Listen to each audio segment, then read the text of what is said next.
It's a foul, but we're not keeping them tonight.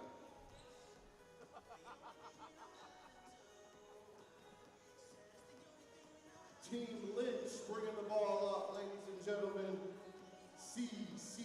Jacobs.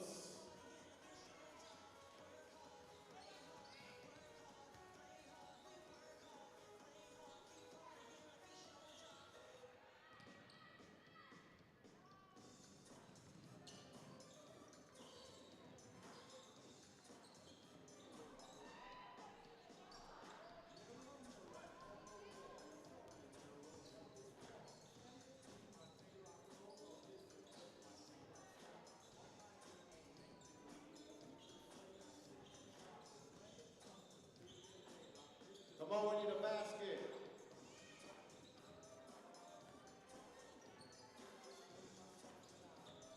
Ava Lewis to Riley Jedrzejczyk for 3.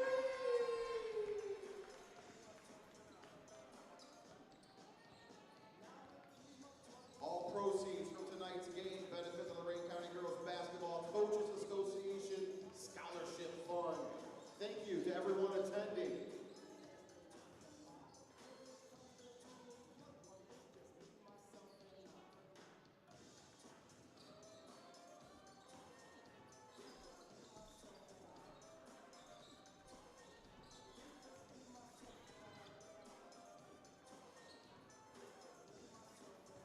Candace Locklear with the ball, ladies and gentlemen. Oberlin in the house. Uh-oh.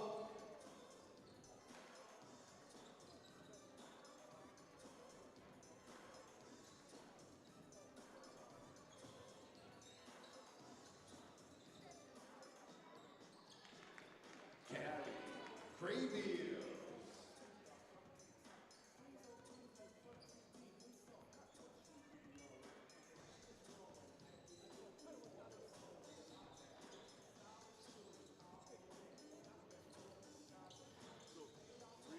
Just got in from Florida a couple hours ago. He lives down there. He's down there all the time.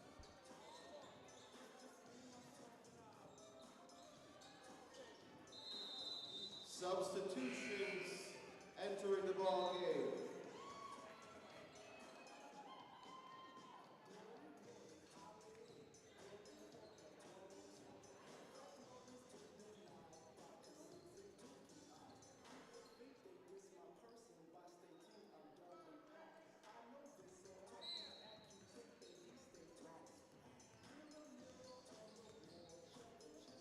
Bree Slaughter in the house.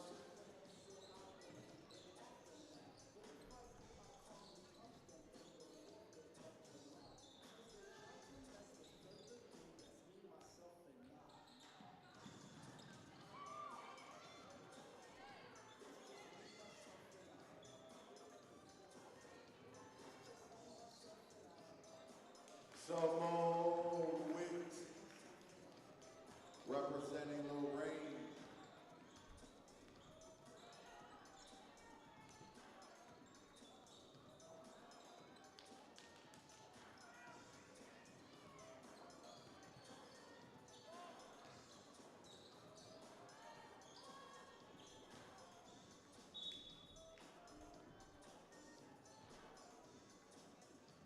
Team McNamara ball, leading 7-4.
Grace Knapp for 3.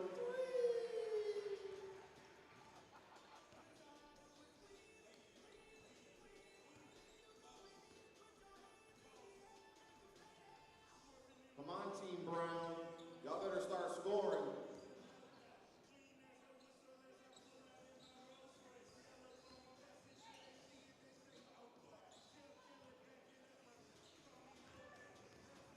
Auburn Janisic up ahead.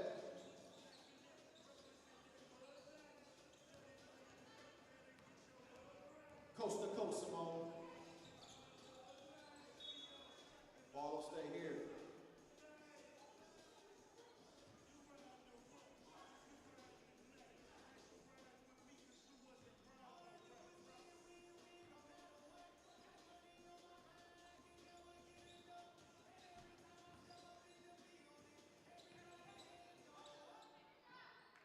Bree Slaughter representing the Brookside Cardinals.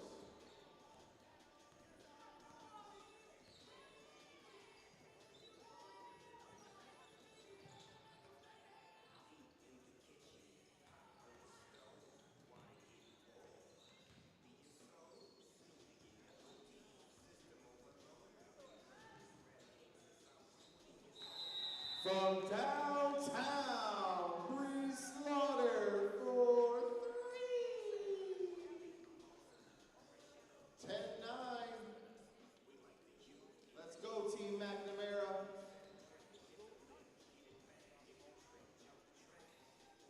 Lily Pierre.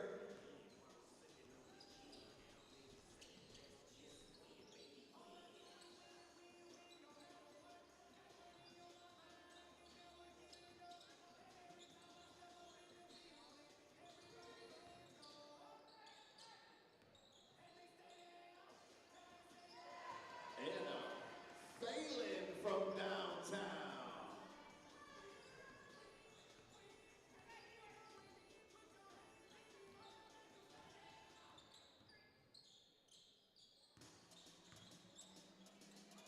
Up and under.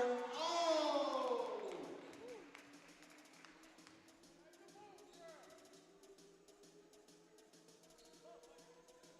We're not keeping fouls. So foul.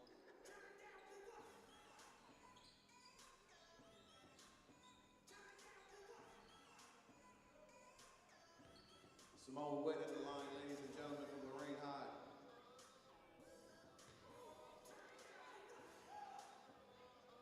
Simone is committed to Marshall, ladies and gentlemen, for track and field.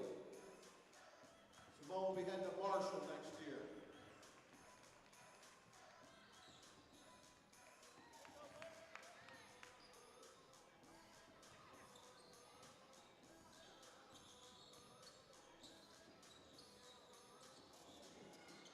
Stolen. The Panthers.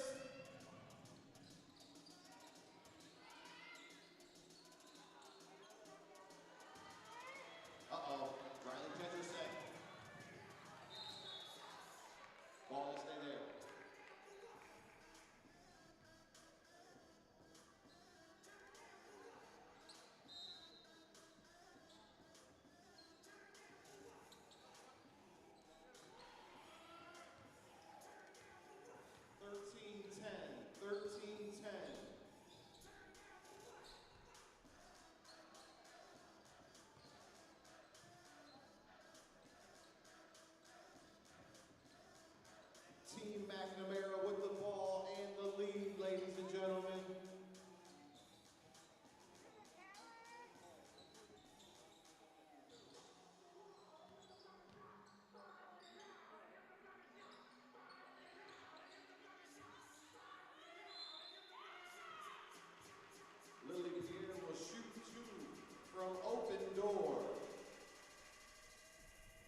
Simone wins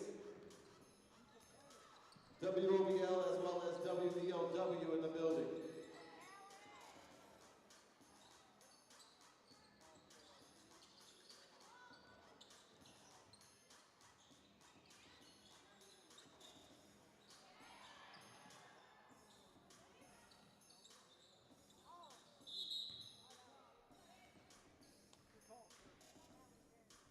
Team Brown's ball, trailing by 2.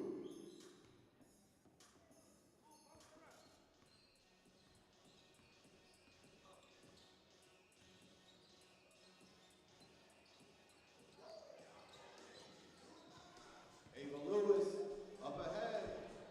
Anna Phelan, good, representing the Amherst Comets.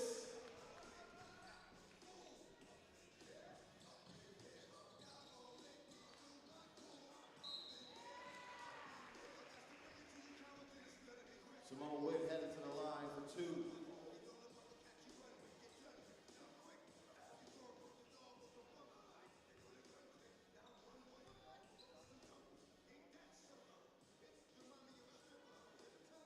(16-12) in favor of Team McNamara right now. It's the BSN Sports Senior Game as Witt banks it in.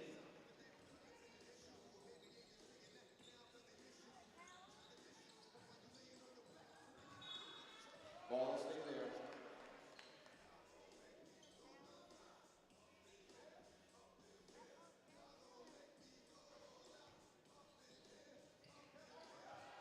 Stolen by CC Jacobs.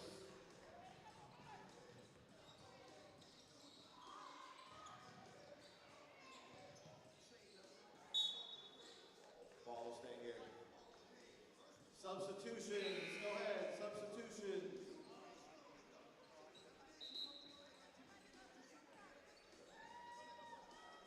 Two minutes left, 2 minutes left.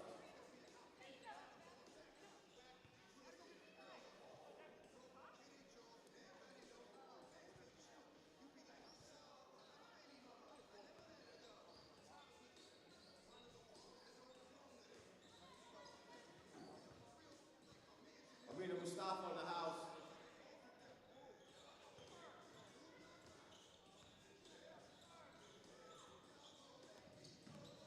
Janisic from Firelands with the ball. Mallory Pickering.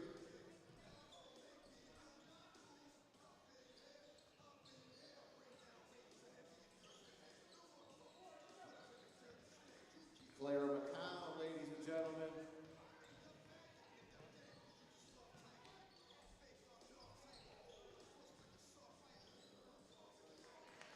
Clara McCown, representing Overland Phoenix.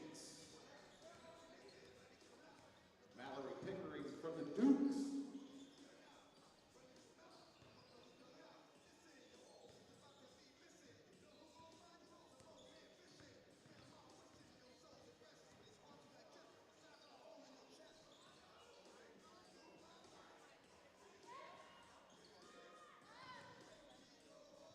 Grace Knapp from downtown.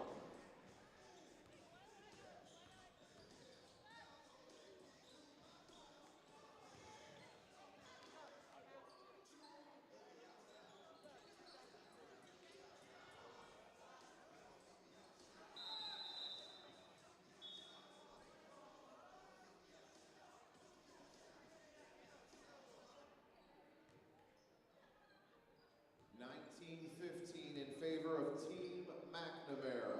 It's the BSN Sports Senior Game. The 2025 Lorain County All-Star Night here, ladies and gentlemen.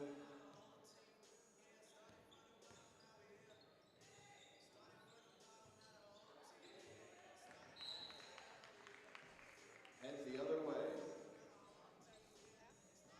It's going to be Team Brown basketball. Trailing by 4. Team Brown trailing by 4. 5, 4, 3,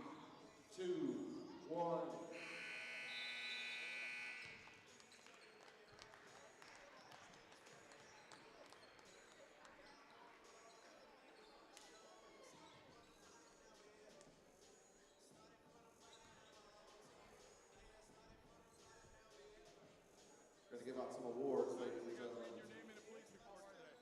How'd you get? Oh yeah, an estate.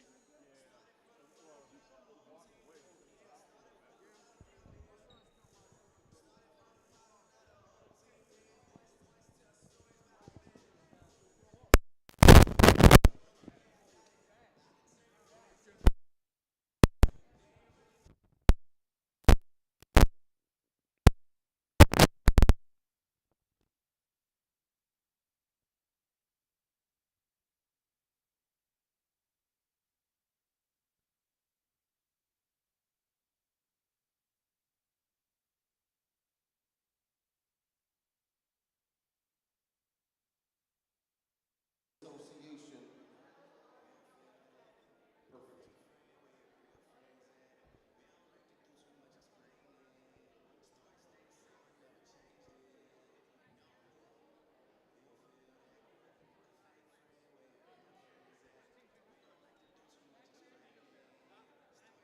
We're going to do Team McNamara first, so when you hear your name, please come up from Team McNamara and receive your award. Anna Phelan from Amherst, ladies and gentlemen.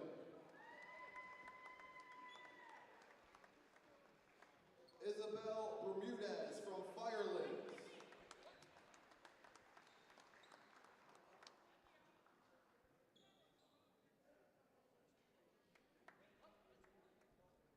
We're going to take pictures after we get the plaques, everybody. Aubryn Reichel from Firelands. Mackenzie Janisic from Firelands. Callie Craybills from Keystone. Riley Jedricek from Keystone.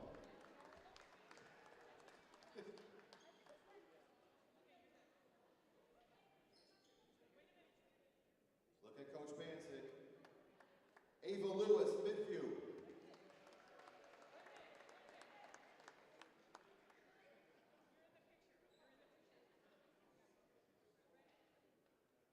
Mallory Pickering from Wellington.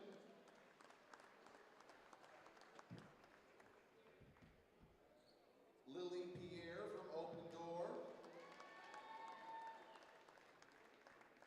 And Grace Knapp from Wellington. Congratulations on your awards, Team McNamara. Now next we're going to call up Team Brown. When you hear your name come up, get your award, and take a picture with Coach Bancic. Brianna Slaughter, Brookside.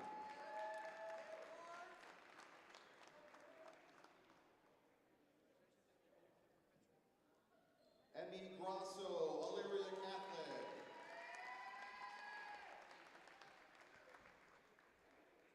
C.C. Jacobs, Elyria Catholic.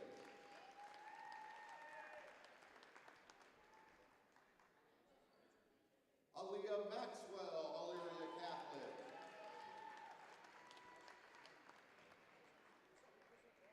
Olivia Quick, First Baptist.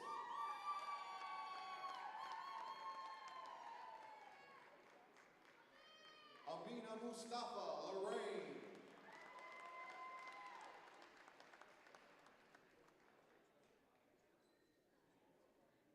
Simone Witt, Lorain.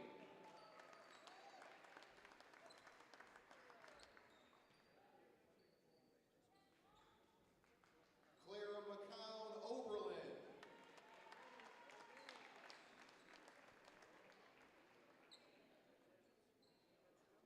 Candace Locklear from Oberlin.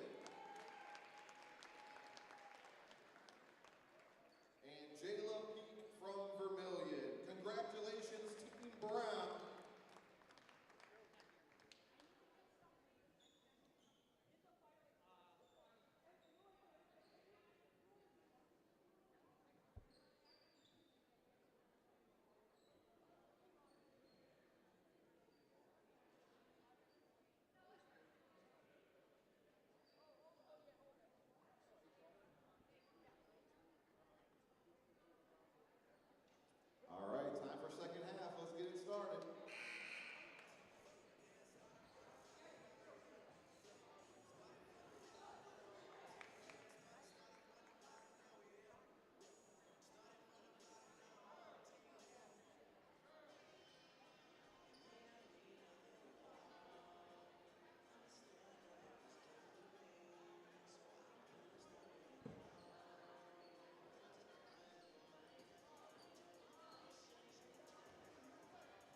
Team Brown has the ball, and they are trailing by 4 right now, ladies and gentlemen. Let's make some noise and see if we can get Team Brown back in the ball game.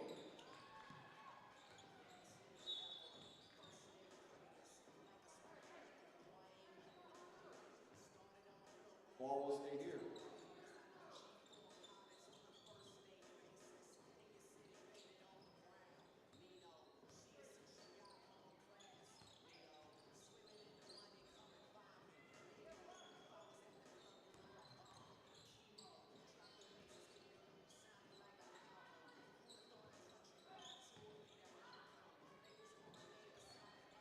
Isabel Bermudez from Firelids.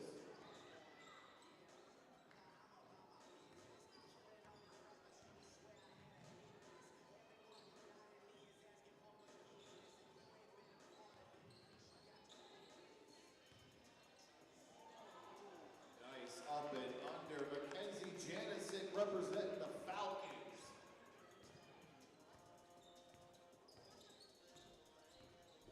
(21-15) now, Team McNamara.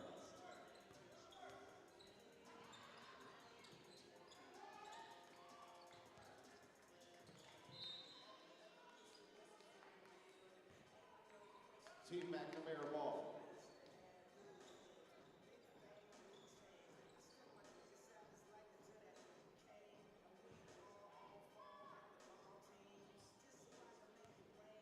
The 2025 Girls All-Star Night here at North Ridgeville. Thank you for stopping by. We're gonna have a fun night. Miss Basketball will be crowned in our 3rd game. Got scholarships to give away as well as some awards. Mallory Pickering.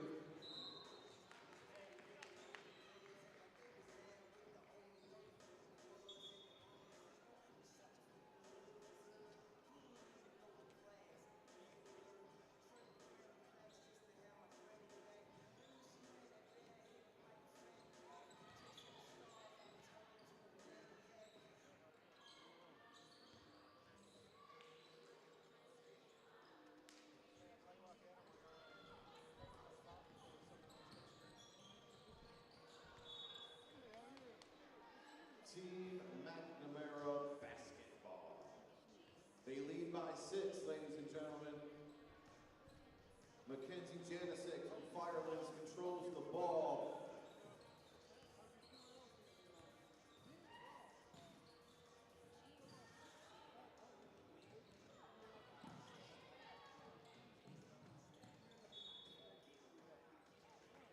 Team McNamara basketball.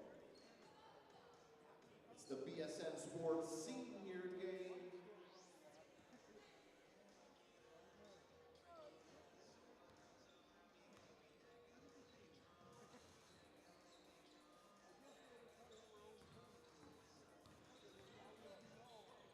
Bermudez, count it.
Team Brown, y'all need a basket, like real fast. Shoot it, Grasso.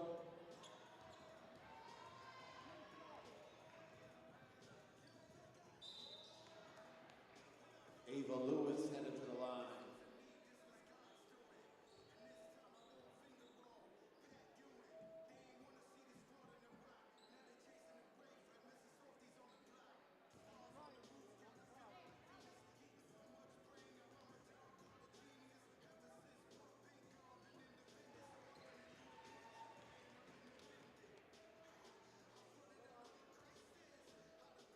It's good. It's good, Rick. It came back on. You had the magic touch.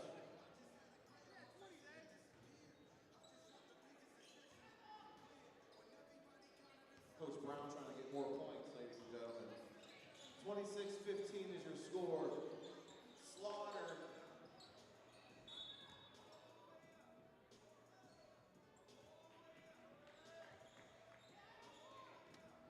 It's the girls' all-star game, BSN Sports senior game.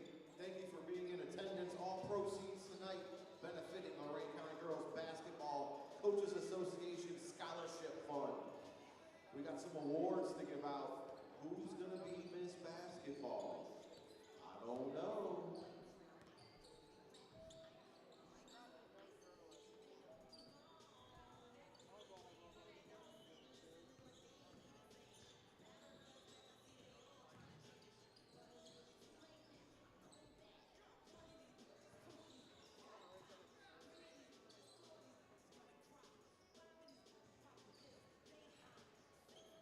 We're getting ready for substitutions. Next dead ball.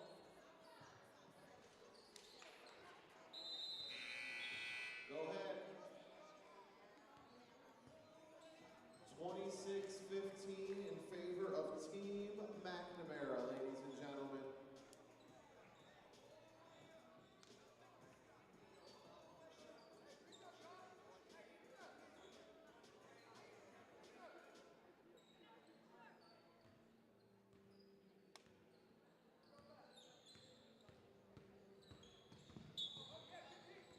Out of bounds, nice defense. Team Brown basketball. Down 11. Y'all better hit some buckets. Come on, Amina.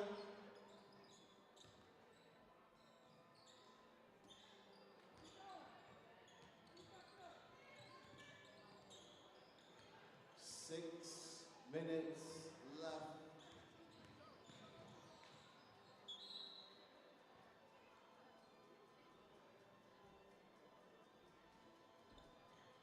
Down 11.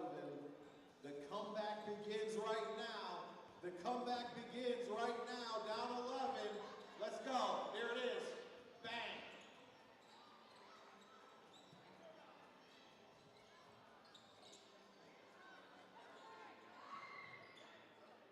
Third time's the charm. Amina Mustafa for three.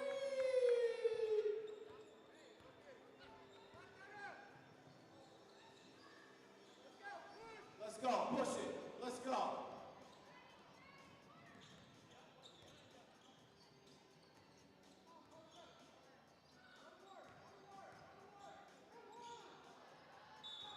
Stay there, stay there.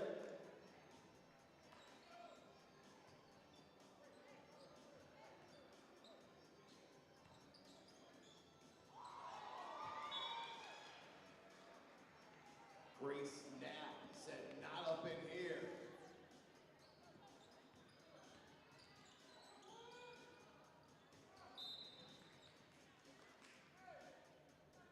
Team McNamara basketball, they have the lead, 26-18.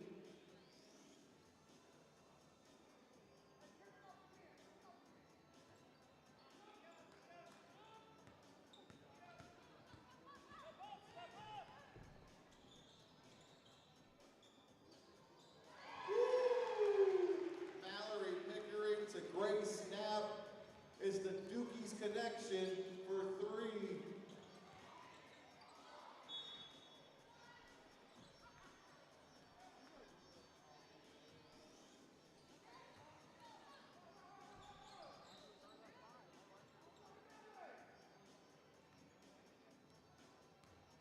Janisic from Firelands.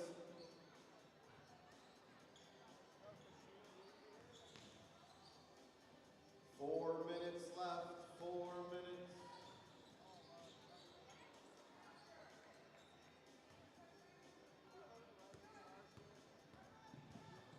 It's the BSN Sports Senior Game, ladies and gentlemen.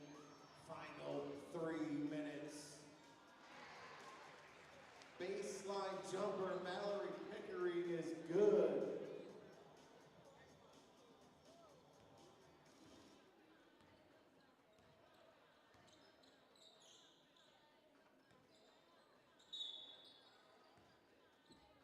Team McNamara basketball.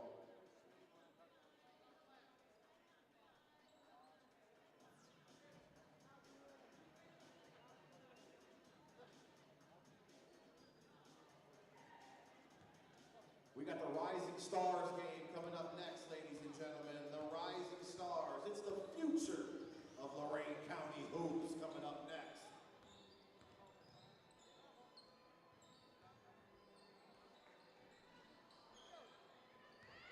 Let's go, Bree. Need one here.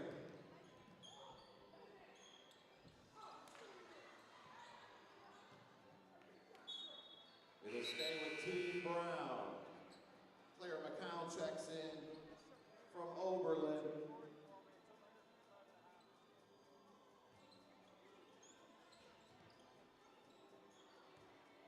Bermudez with the steal.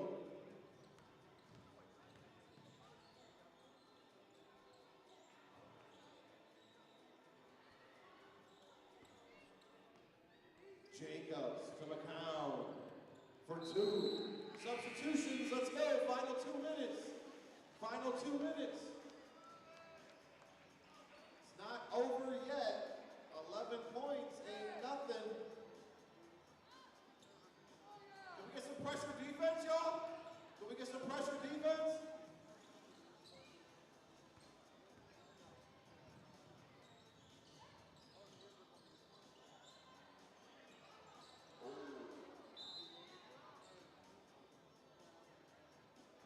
And the Team Brown.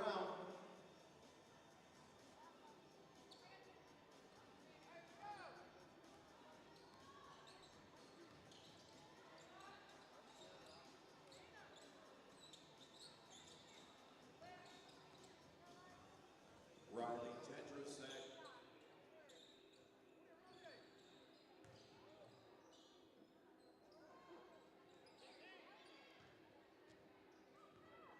Under 2 minutes. Give it all you got. Leave it on the floor. Leave it all on the floor.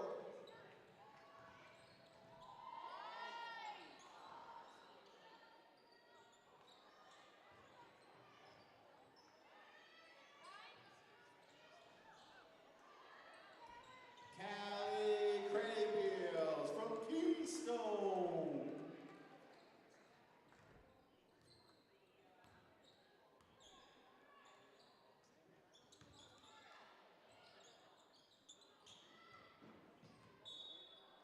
Ball will stay here with Coach Brown.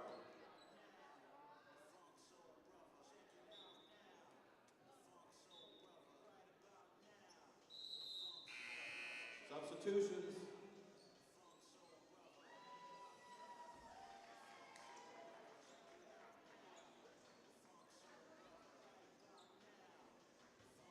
Final 1 minute of the BSN Sports Senior Game, ladies and gentlemen.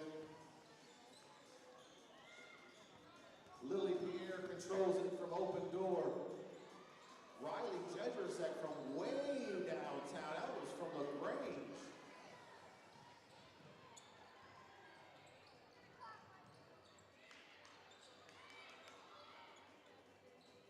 Put it up, CC. Let's go, Maxwell.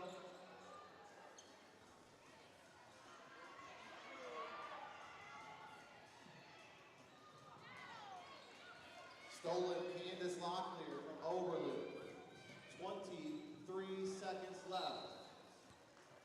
Heading to Team McNamara. Looks like Team McNamara will be victorious today.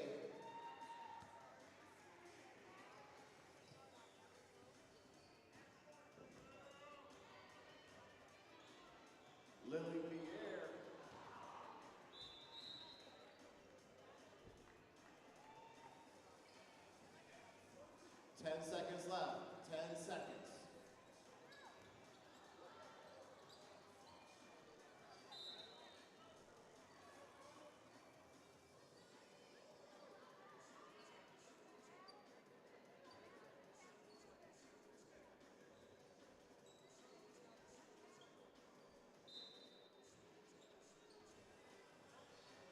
And a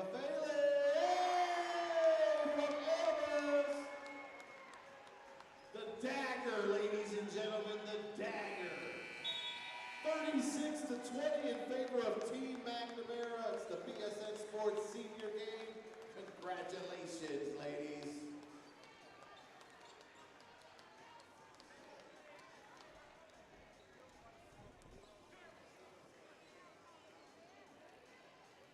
Congratulations, Coach Brittany McNamara Cole, as well as Coach Tony Brown. Thank you for stepping up.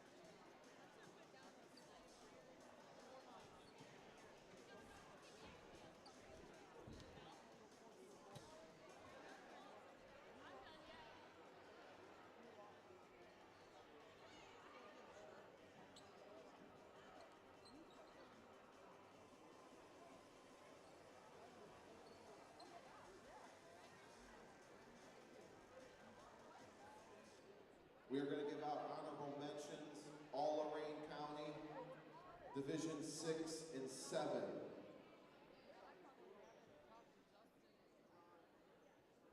If you're just getting here for the Rising Stars game, come on over back behind me.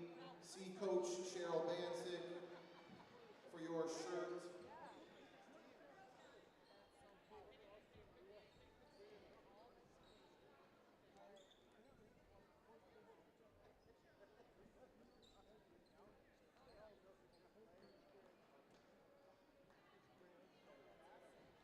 So we're going to do Divisions 6 and 7, all Lorain County, honorable mention. When you hear your name, please come up and get your award, as well as get a picture from Ms. Bancic. Stay on the court, do not go back. First one, Alyssa Goebel from Columbia.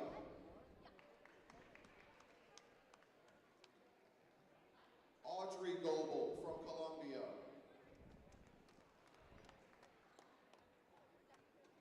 Caitlin Anderson, First Baptist.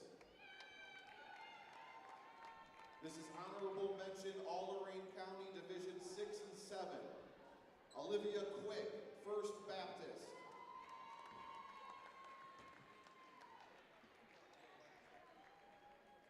Zaya Bator, Lake Ridge Academy. Ariel Kluth, Lake Ridge Academy.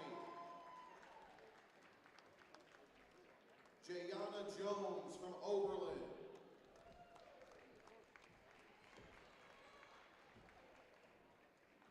Larissa Fries from Oberlin.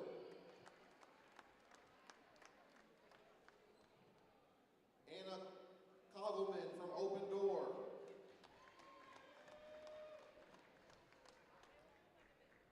Ava Drew from Open Door.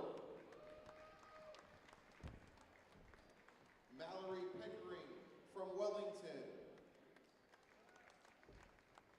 And Grace Knapp from Wellington. These are your Division 6 and 7, all Lorain County, honorable mention. Please give them a round of applause.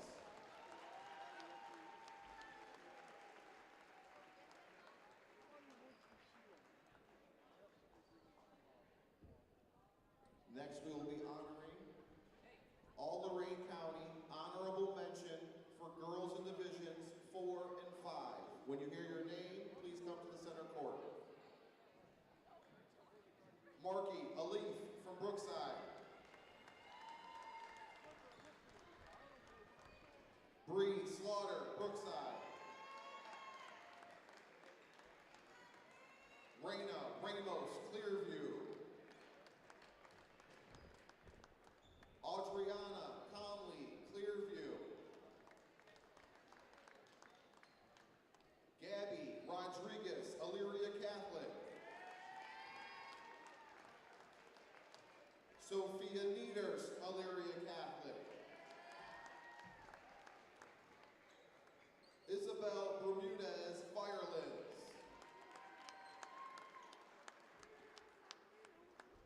Stella Frederick from Firelands. Riley Jedrison from Keystone. Callie Craybeals from Keystone. Jocelyn Alvarado, Vermilion.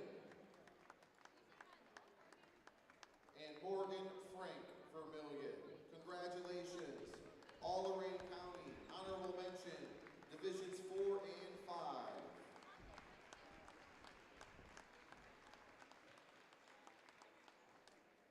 If you are missing a phone that was found in the bathroom, it's at the front entrance. If anybody lost a phone in the bathroom, it's at the front entrance. Now it's time for all Lorain County honorable mention for girls in divisions 1 through 3. When you hear your name, please go to center court. Maddie Doan, Amherst.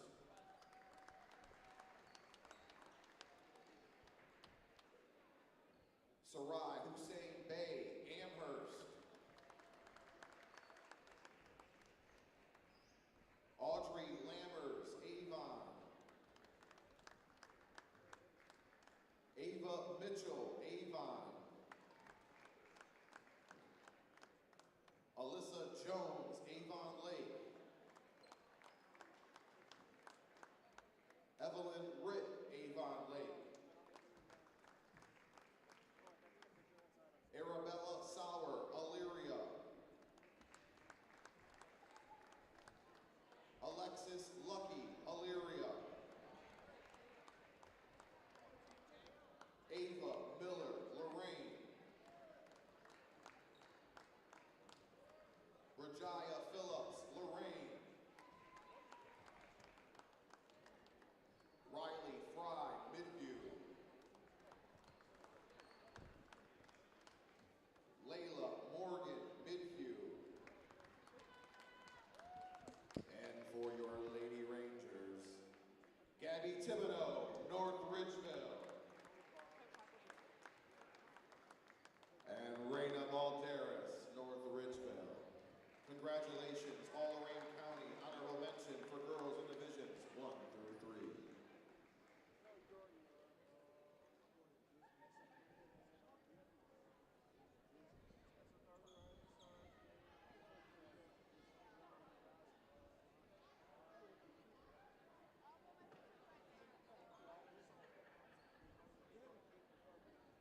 We're going to announce some scholarships right now.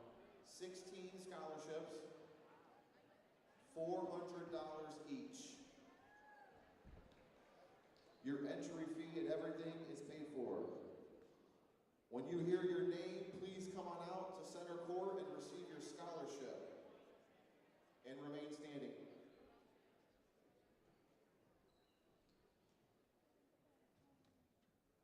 The first one we're going to give away is the Phil Herman Memorial Scholarship. That goes to Jayla Cruz Torrance, Amhersteel High School.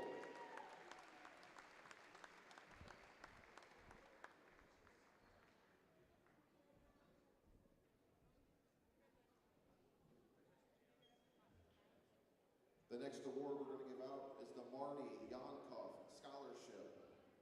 The winner is Amelia Holbrook from Avon High School.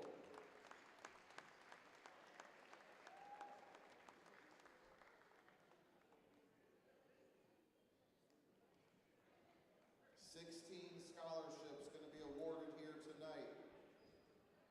The next winner is Olivia Tobin from Avon Lake. She is the recipient of the Amy Manco Scholarship.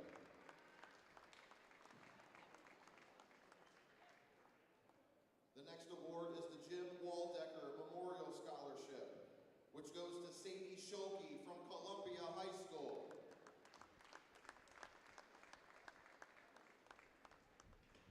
The next scholarship is the Abraham Elyria Ford Scholarship. The winner is Maya Rivera from Elyria Catholic High School.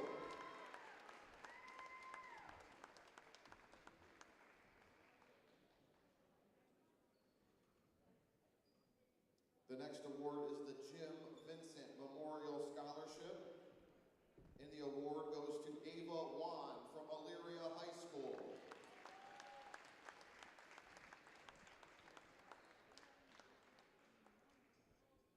The next award is the Nixon Family Scholarship Award. We're going to bring Paul Nixon up. And the lucky winner is Kendra Hardwick from Firelands High School.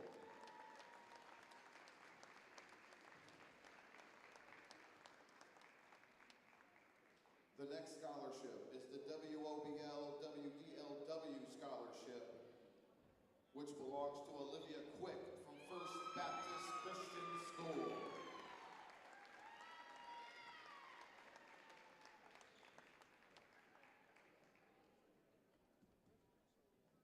Our next scholarship is the Larry Shaw Memorial Scholarship. And the winner is Brooklyn Barber from Keystone High School.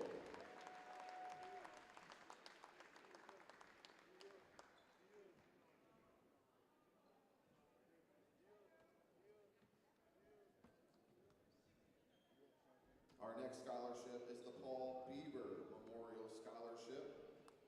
And the lucky winner is Jasmine Cash from Lorain High School.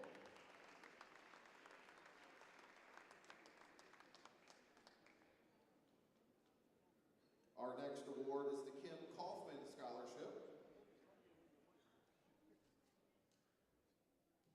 And the winner is Ava Lewis from Midview High School.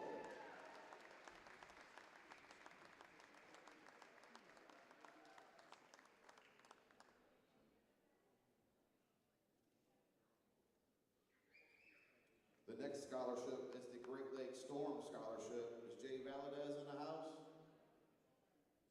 Goes to Isabella Kasaric from North Ridgeville High School.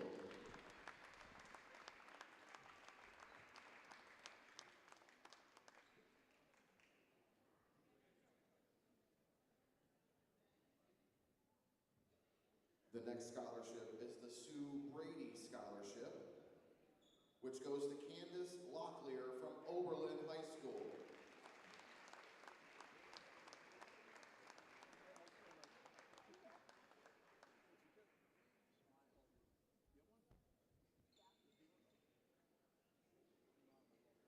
Our next scholarship is the Margaret Co-Ware Memorial Scholarship, and that recipient is Lily Pierre from Open Door Christian School.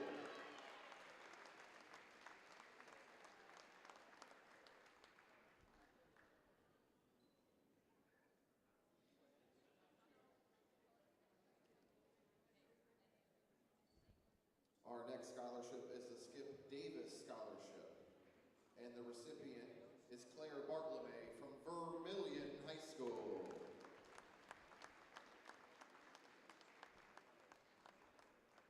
Our last scholarship of the night is the Dave Camp Scholarship, and that goes to Brooke Lemcole from Wellington High School.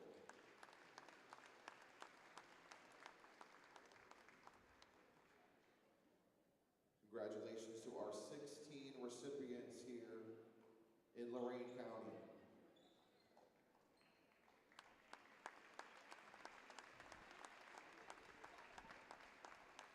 Stay still for a picture.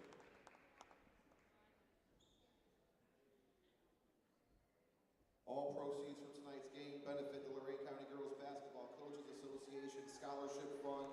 Thank you for participating. Thank you for being here and attending. It's time to get ready for the rising stars. The next generation of Lorain County girls basketball is on deck.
training, BSN Sports, and WOBL, WBLW Radio.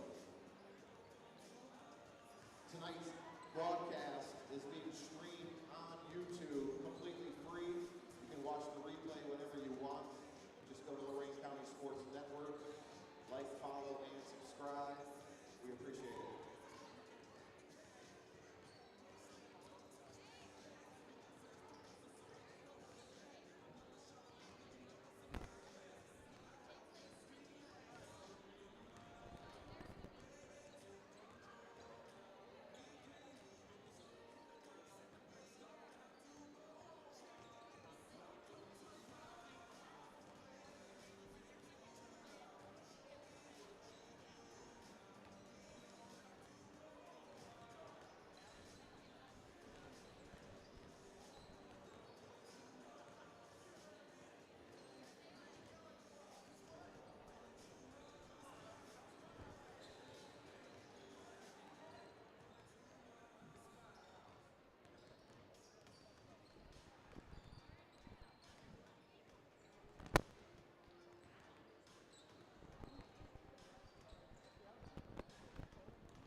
Team Rothbury, the home team, taking on Team Lopez, the visitors.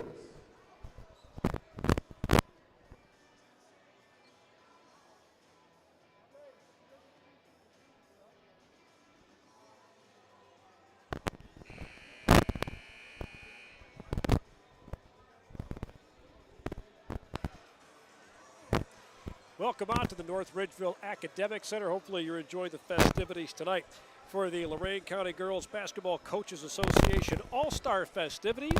In case you missed it, a little earlier tonight in the first of two senior games, it was Team McNamara defeating Team Brown. And now we've got the Rising Stars Challenge. 30 of the finest juniors, sophomores, and freshmen having at it here. Two teams of 15. It'll be Team Rothbury, Coach Eric Rothbury, Valeria Catholic, taking on Team Lopez, that's Onyx Lopez, of the Firelands Falcons. Andy Bullmarch on the call for you. Don Vincent to my right. He'll pick up the headset here in a moment. We'll converse.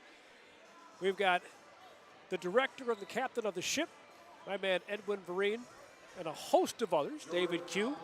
We've got Max Drummond here as well. And throughout the night, we'll have lots to talk about here. As this doesn't necessarily bring a close to the Lorain County girls basketball season. It's 3 straight years now. A Lorain County girls basketball team has made their way to the state Final Four. And on Friday, Avon Lake, the Shore Gals, will be playing for a Division III state championship. And that game can be heard on WDLW. They take on Cincinnati Purcell Marion with a 1 o'clock tip. Enjoy the festivities here at the North Ridgeville Academic Center. Sophia Nieder's driving to the basket. She gets fouled. She'll get 2 cracks at it here at the free throw line. Glad that you've made us a part of your Tuesday evening here tonight.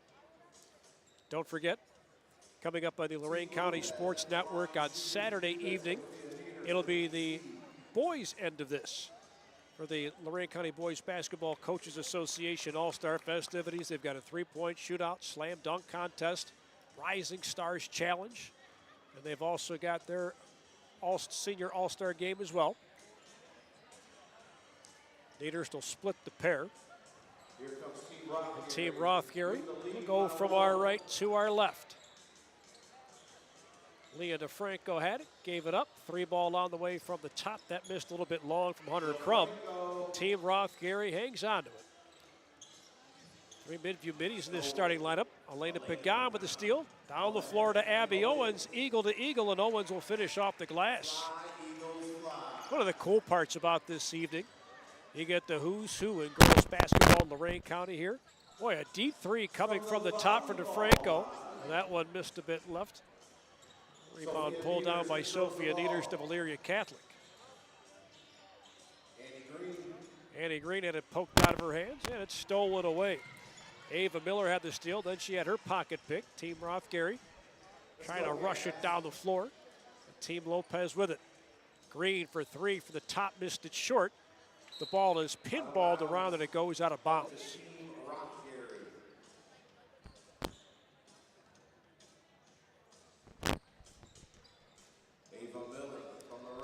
Ava Miller of Lorain with it now. Triggers a 3 coming from the top. She missed it short, went out of bounds. We welcome in our sports director, Don Vincent. Don, great to have you a part of this, my friend. How are you?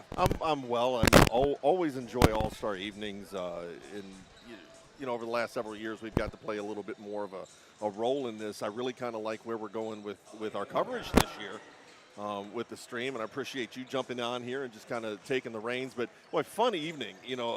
Already we had the senior game earlier. Now we've got the Rising Stars, and I almost, it's kind of a coin toss for me between this game and the last game. Having a chance to look at the future of Lorain County ladies basketball and really kind of evaluate that moving forward is a lot of fun. I really enjoy it. Yeah, and it gives you a pretty good glimpse as to what's to come. I mean, I think it shows you that the future is certainly bright for girls basketball in the area. I mean, sure, there's lots of juniors on this team, but there's a healthy chunk of sophomores. There's 30 girls involved in this game, and 12 of those are sophomores. Yeah. If you look at the way things played out in the county this year, and you look at you know, the best of the best players. And you start looking at some of these underclassmen, and they really made big, significant contributions. Certainly for their own teams, but I think across the county we saw some younger players really kind of stepping up and doing some good things and giving teams opportunities to get out there and get busy, get some wins under their belts and be successful. Before we go too far, you know, a real quick shout out to the Lorain County Girls Basketball Coaches Association for putting this on. You know, the All-Star Night is cool. What's also really cool is those scholarships that we saw being given away a little bit ago. I think you know, you've got, if you look at the coaches that you're talking about tonight, looking at these teams, yes, you've got some young folks coming up. You know, Onyx Lopez right now. You know, Faith Williams is over to our right here from our broadcast position, young up and comers. But you've got Eric Rothgary on the bench. You've got Dave Zavara sitting down there, you know, Coach Tamag. I mean, it just goes on and on and on with, you know, just really quality people. So, you know, a really nice tip of the cap to the Lorain County Girls Basketball Coaches Association. Yeah, they put this together extraordinarily well. And, you know, of course, the host, Amy Esser of North Ridgeville. Yeah. Really kind of. That's probably the one person I should have mentioned, right? Well, you were just teeing it up so I could take There over, you right? go. Yeah, that's all it was. You're just trying to make me look good. That's all it was. There's two of us Amy's, here for a reason. Yeah, that's it, right? Amy's wonderful. Yeah, I mean, look, this is a night that's really nice. It comes together really well, but it comes together really well because of a lot of hard work along the way. Well, and what's also really kind of neat, if you check in with the ladies that are on the court today, it's a casual event. It's a comfortable event. There's no, you know, there's no over the top hype. There's no, you know, bad energy. It's just, you know, getting out here one more time, showing off a little bit, having some fun, getting some awards, certainly some recognition, some plaques, and the scholarships. But yeah, I agree. They just do it right. And you could tell the kids certainly appreciate it. You were talking about the scholarship recipients they honor between the games, 16 altogether.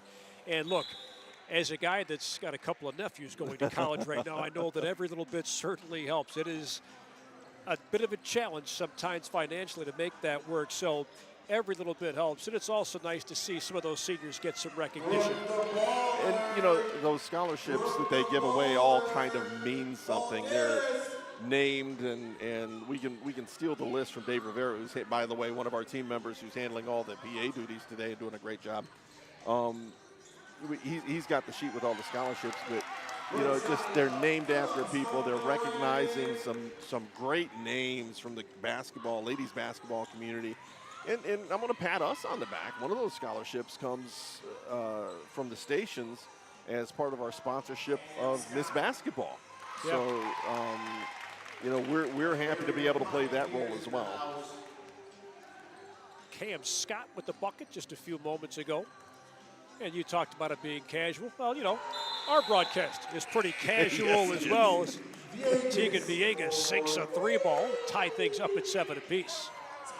When you get the line change, which is apropos for All-Star games, just some guy. Although I got to tell you, so you've got some officials out here, right? You know, so Larry Reardon, who will be recognized a little bit later. I was standing with Coach Rothgary down on the corner of the court in game number 1, and he came over to me and kind of elbowed me a couple times. And he goes, you know, because one of my dreams in life was to tee up Coach Rothgary and one of the radio guys at the same time. So he came down there. Thanks, Larry. With a gigantic smile on his face in a tan I think you and I have dreams about. Oh, my goodness. He said he just got off the plane from Florida a few hours ago. Just got here. You know what? He's a good guy. Larry is that guy, and I'm going to tell this like mini story, but it's said with the greatest of admiration. There was a game probably a decade ago that I did not think was particularly well officiated, and I was rather verbose about that on air. And I try not to talk about officials. I've said this before. I try not to because I wouldn't put that striped jersey on. But this particular instance was not bad. And the next time I saw him was at Elyria Catholic about a week later, and he walked out onto the court, and he just kind of motioned me over and said, hey, what was that about? And, we talked, and what I appreciated about it, and this is why it's a positive story, was that it was a conversation. And I listened to what he said, and he listened to what I said, and we went away all admiring each other all the more, I think. So, those are the kind of people, by the way, you want working with your kids on the court, right? Yeah. They get it. He gets it. All these guys get it. They're volunteering their time here, just like we are tonight. Yeah. So really appreciate that part of what they bring to the game and what they help with our kids and teaching them the game and teaching them sportsmanship. So that's pretty cool. Yeah, two grown adults having a conversation, right? Having a discussion. That's what it should be about. Without yelling, without screaming, Respectful. respectful. I think it's just an opportunity to get a better understanding as to what went down, why it went down. Yeah. Tied at 10, I should say 12-10 is the score in this one, and we'll mention the score casually, but our man Edwin Vereen's all over it. He's got us updated every 5 seconds. He does a great job. He always does, man. Broadcast, yeah. He's the heart and soul of Lorain County's Four Horsemen. Yeah, I know you guys took that on during football season. You guys were rocking it. Hey, big a fan as I am of the Nature Boy Ric Flair, I could not let that pass. Could not let that pass. Woo! That's right. 16 times. 16 times. There you go. Limousine riding, jet flying, kiss stealing, wheeling and dealing, son of a gun. That's terrible. He'd put you in the middle of a ring with that. There you go. I want no part about being in the middle of the ring with that. Sophie and Eaters with the make and a nice little take to the bucket. And these games here, I mean, sure, the senior games, it's cool to see because a lot of times those girls are going to be playing in their last game. This is the last time, some of them are ever going to see the floor. But here, with the Rising Stars Challenge, there's some competition here because I think there's still something to prove. Some of these girls have a year left. Some have 2 years left before the before the high school career comes to a close. Oh, my. Pagan nails a three. My. We did a game of theirs against Midview earlier this year. Yeah. Boy, she and Leah DeFranco put on a show that particular afternoon. Well, those are a couple of names if you're familiar with Lorain County sports. My goodness. What a nice take. Tegan Vijagas. 16-15 is our score. Neaters driving to the basket again. Can't get that one to fall. Jordan Copley will bring it down the floor now of Firelets. Now, what's interesting about that, she's actually going against her coach. Oh, good point. I hadn't noticed that. That's a good pickup. I always thought, even if it is an exhibition, right, even if it is an all-star game, that's got to be weird, doesn't it? It's got to feel so different. I think so. I can't imagine with my high school coach not you know what I mean, being on opposite sides of a bench. That's just kind of crazy. Coach Rothgary giving it to Larry Reardon right now, and I think he kind of expects it as he backs away and smiles. Then again, he just got back from Florida. How could he not smile? Yeah, he's not going to be too upset. That's for sure. Owens misfired on a three. And the rebound is secured by Ava Miller. Oh, good look. Very good look. Shot does not go. Riley Fry couldn't get that one to fall. And the chemistry is always in question in a game like this as Niederst with another make. And you know what it is? Look, so and you're an athlete. I mean, you know that there are certain things that everybody knows how to do. I know how to fake away and take a baseline break. I know how to pick and roll. I know how to step back and fire a three. I know how to come off a screen for a three. So these are things that everybody knows how to do. They can all do these. So you almost have to get down to those basics, right? And, the other part of this, though, is that some of these ladies turned in their shoes a week or two ago. Yeah. Right? Yeah. And I got news for you, man. If you're not out there getting up and down the court, it's going to take its toll on you. You're right. You and I joked before the game because after they gave out the scholarships, we looked up at the scoreboard and thought, they're not just going to roll the ball out here and let these guys go, right? They've got to at least warm up a little bit, even if you are in high school. Like you said, you got to get those juices flowing. You can't just walk out there ice cold and play. But you're right. Take a couple layups, And I think that part of the point you were trying to make, too, is you just let the instincts take over, yeah. right? Yeah. It's look, if you're a basketball player, you just go play basketball. You have some fun. You enjoy it. Pagan at the free throw line gets a friendly shooter's bounce as it rolls around the rim and it goes in. Every school from the area involved in some way, shape, or form here tonight. They pulled her out. She was shooting. They did that before, too. They did that before. Yeah. That's hilarious. I missed that. Yeah, they had done that in the senior game, the first contest of the day today. And speaking of, sticking with this girls basketball theme, we've talked a lot about the ladies who are on the floor here tonight, but there are a lot that aren't on the floor here tonight, and that's because they're playing on Friday in the Division III state title game. Well, how about that, Don? 3 straight years the county has had a representative in the state Final Four. Well, and I'm going to tip my cap to Dave Rivera, who's, very, very, very in touch with women's basketball, as are you. He brought that up a few days ago to me, and he's right.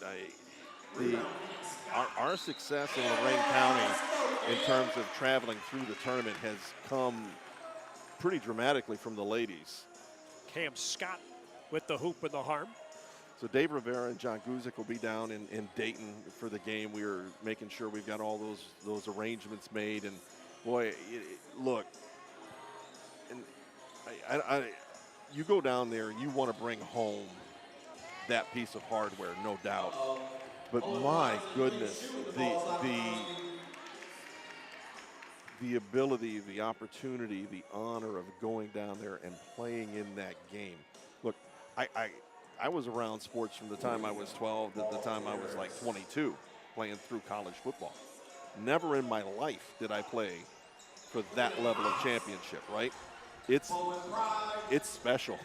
Yeah. To have that opportunity is truly just a very unique opportunity, and I'm so excited for them. I think we'll all be proud of them regardless of what happens. But for now, Shore Gals, go get some. Yeah, get some and enjoy the ride, too. Yeah. Just enjoy the ride. And it's become one of those things. It's a hot topic debate, right? Some people are in love with this new format. Some people don't like it. I think like anything else, it's got its pros and cons, right? Traveling all the way across the state to play a sectional final or a district semi sometimes has its challenges. But, you get matchups you wouldn't have seen before. Yeah. And I think there was certainly a little bit of a lopsided mix when you talk about the competition. I think there was a change that was needed there to some degree. I would tend to agree. I think the part that I miss the most, and I think most people miss, and some of, maybe it's because some of us are being dinosaurs now because it's not been this way for a while, but, I used to love pulling into a gym, sitting down and watching 2 or 3 ball games in a tournament environment where you had a packed gym and everybody's screaming. And that part for me is missing. I think, it's I don't want to be hypercritical because I understand there's motivation. I also understand and recognize that there are differences in the way the districts handle the early parts of those tournaments. When you're starting to talk about the sectional district portions, it's a very different beast depending on what quadrant of the state you happen to live in. And that's what makes the great Buckeye State so unique, right? Right. The fact that, it's just so wildly different as Maddie Sokolowski puts one in the bucket. Because you think about it, really, Central Ohio, a wildly populated area. Northeast Ohio, another wildly populated area. If you go a little further into the southeast, maybe not so much. Right. And then you go to the southwestern portion of the state, you've got Cincinnati and Dayton, so there's a bit more in the way of populace down there. But outside of Toledo, in the northwest portion of the state, there's not a heck of a lot there. And that's not that shouldn't be taken as a criticism. Look, that just shows you just how different this state is, how wildly different every region is. And that, that's one of those things, and I wish Jim Baker was here. Because one of the things we talk about with some frequency is the type of basketball played regionally. Yes. And it's very, very different. If you know, in Northeast Ohio, for example, it is a lot of get up and down pressure basketball. We saw in the guys tournament a couple teams that just would technique you into the ground, and it was just such a very different approach to the game of basketball, and I think that's the entertaining part. Yeah. You know, how teams match up, because, you know, look, I can beat you doing what I do, that's great, but can you slow me down doing what I'm doing? There's the challenge. Yeah, So, that's what makes basketball so interesting. Like you I say, agree. the great Buckeye State, it doesn't get the hype that Kentucky gets or that Indiana gets. But I think what makes it different is what makes it so fascinating. There's just so much going on. And again, that's why you get certain kinds of criticism depending on what district you're in. Sure. Right? Because up here, it's just so hard to please everybody. Oh, yeah. It's just difficult because, yeah, I think there was a second-round matchup or a third-round matchup where Anthony Stacy's Toledo Whitmer team had to go all the way over to play Yes. Mentor. I mean, that is a haul. That's a long, long ride, and that's the part of things that I think as a fan you look at and you go, you know, is this really making sense? Is this working for everybody? And I'm not sure too many people can say yes, that's the case. So should we pick up Dave here and let him do his let's let Dave announcements? we'll let Dave take over. All right.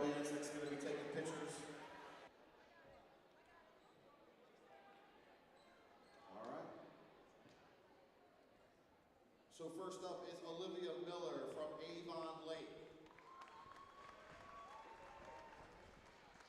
who is in the building now. Shout out those Avon Lake Shore gals headed to the state championship on Friday. Molly Milligan from Avon Lake.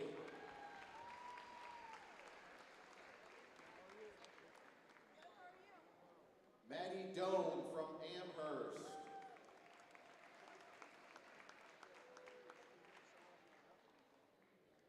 Marky Alif from Brookside.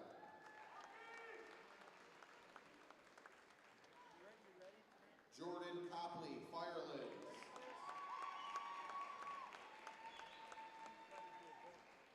Kate Berman, First Baptist.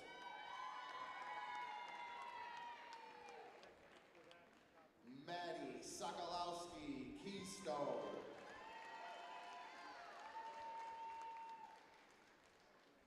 Ava Miller, Lorain.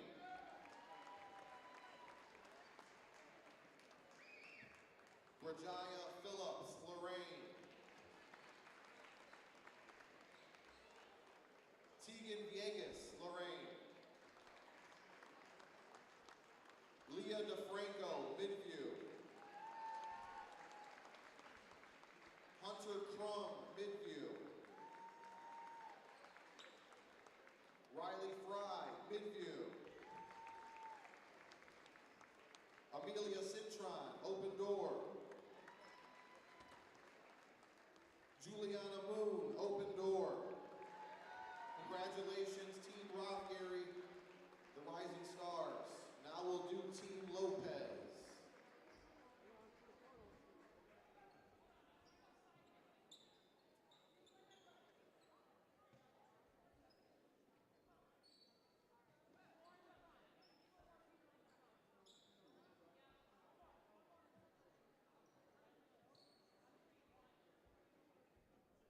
Congratulations, girls. Team Rothgary's Rising All-Stars. Let's take a look at Team Lopez's Rising All-Stars. First up, Abby Owens from Avon.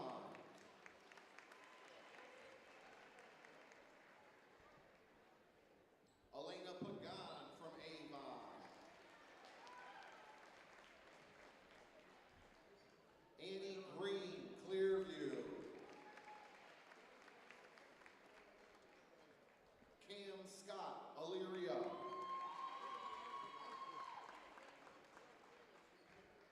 Gabby Rodriguez, Elyria Catholic. Sophia Nieders, Elyria Catholic.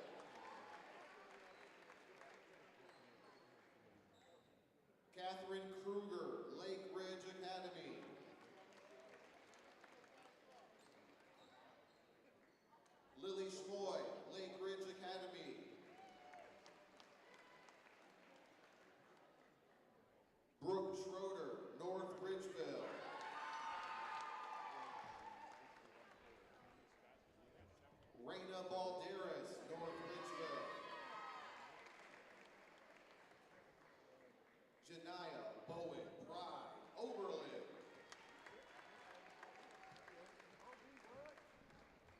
Mackenzie Jarasek, Wellington.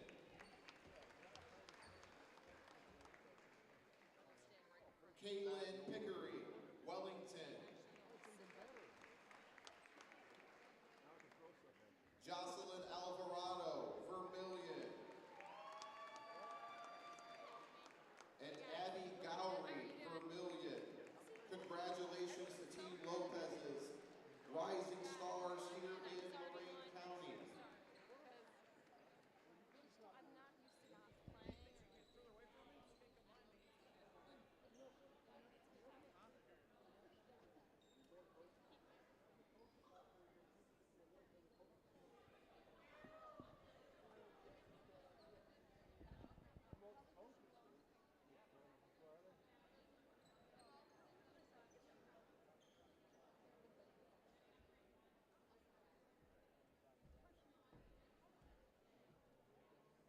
Next up, we're going to honor the All-Lorain County defensive team.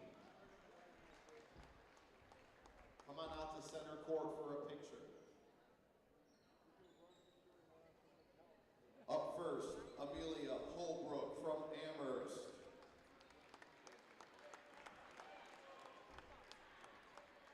All-Lorain County defensive team being announced right now.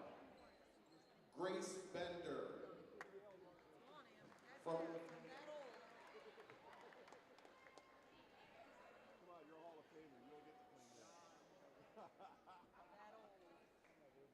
Izzy Palinko from Avon Lake. What's funny is I got kids now that ask if I really knew how to play. Avery Davis from Brookside. Annie Green from Clearview. Natalie Miller, Columbia. Alexis Lucky, Elyria.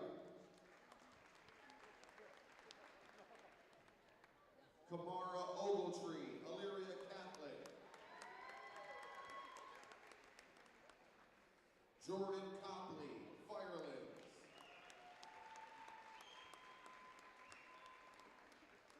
Kate Berman, First Baptist.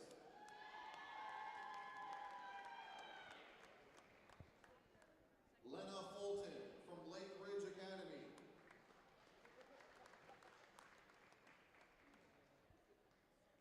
Ava Miller from Lorain.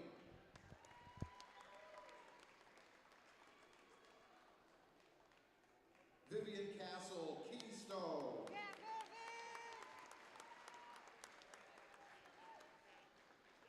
Aubrey Gerber, Midview.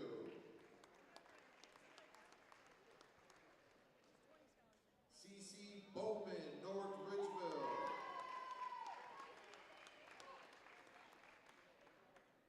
Clara McCown, Oberlin.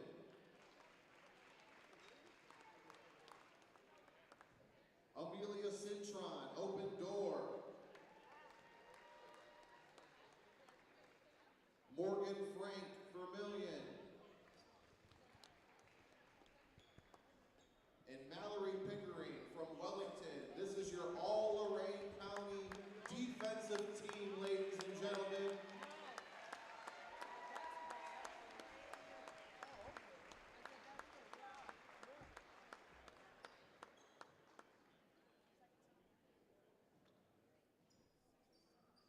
We're going to get a picture of the all-defensive team, and then we'll be calling up the All-Lorain County second team winners. First up will be in Division 6 and 7 range. And it's good to see the Columbia girls are here. So up first, in Division 6 and 7, second team All-Lorain County, Bree Heidecker from Columbia High School.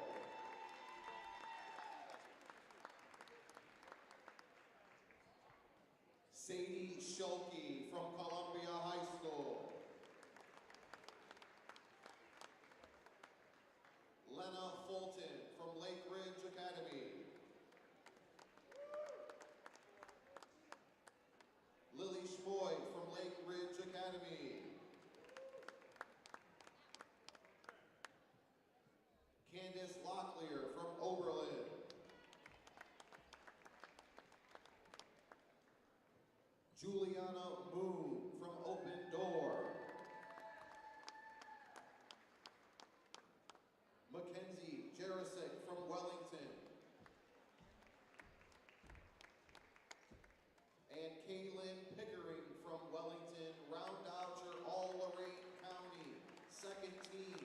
Divisions 6 through 7.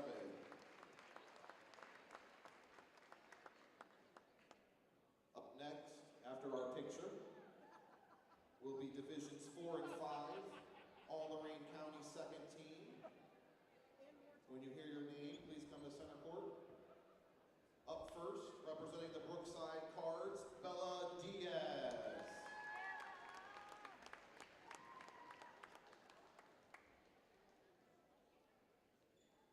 Alexia Rodriguez from Clearview High School.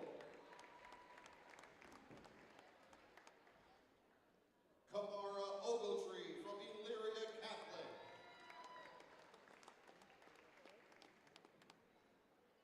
Lexi Rodriguez from Elyria Catholic.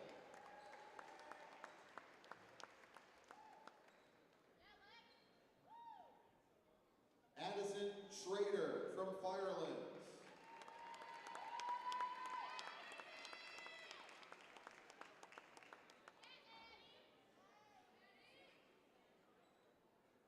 Brooklyn Barber, Keystone.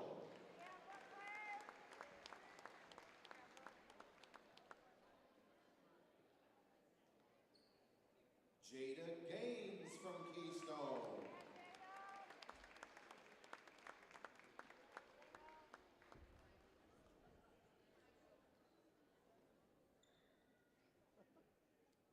And Abby Gowrie from Vermilion. Congratulations, your Division 4 and 5, all Lorain County second team winners.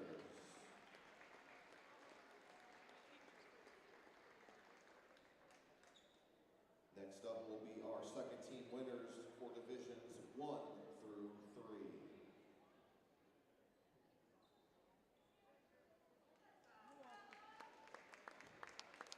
Up first is Amelia Holbrook from Avon.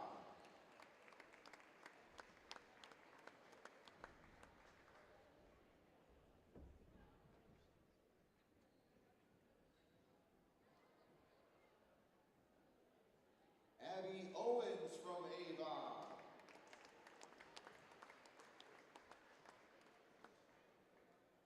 Bree Jones from Avon Lake.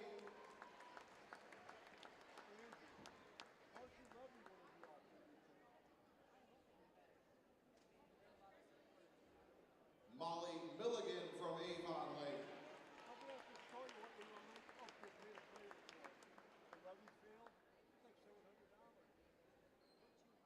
Amina Mustafa, Lorain High.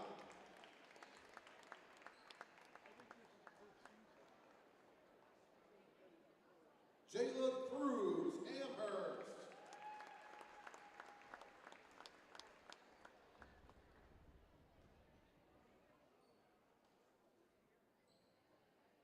Shariah Drummer from Elyria High.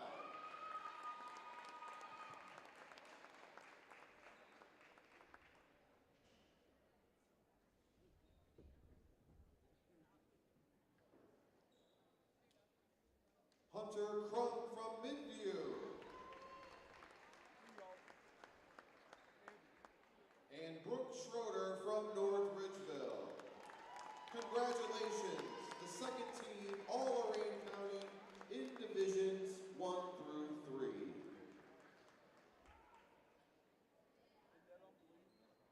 Now we're going to recognize some Hall of Famers. Can we have all three of our Hall of Famers come out? Jim Moore, Dale Cutting, and Larry Reardon, please. Let's give a round of applause.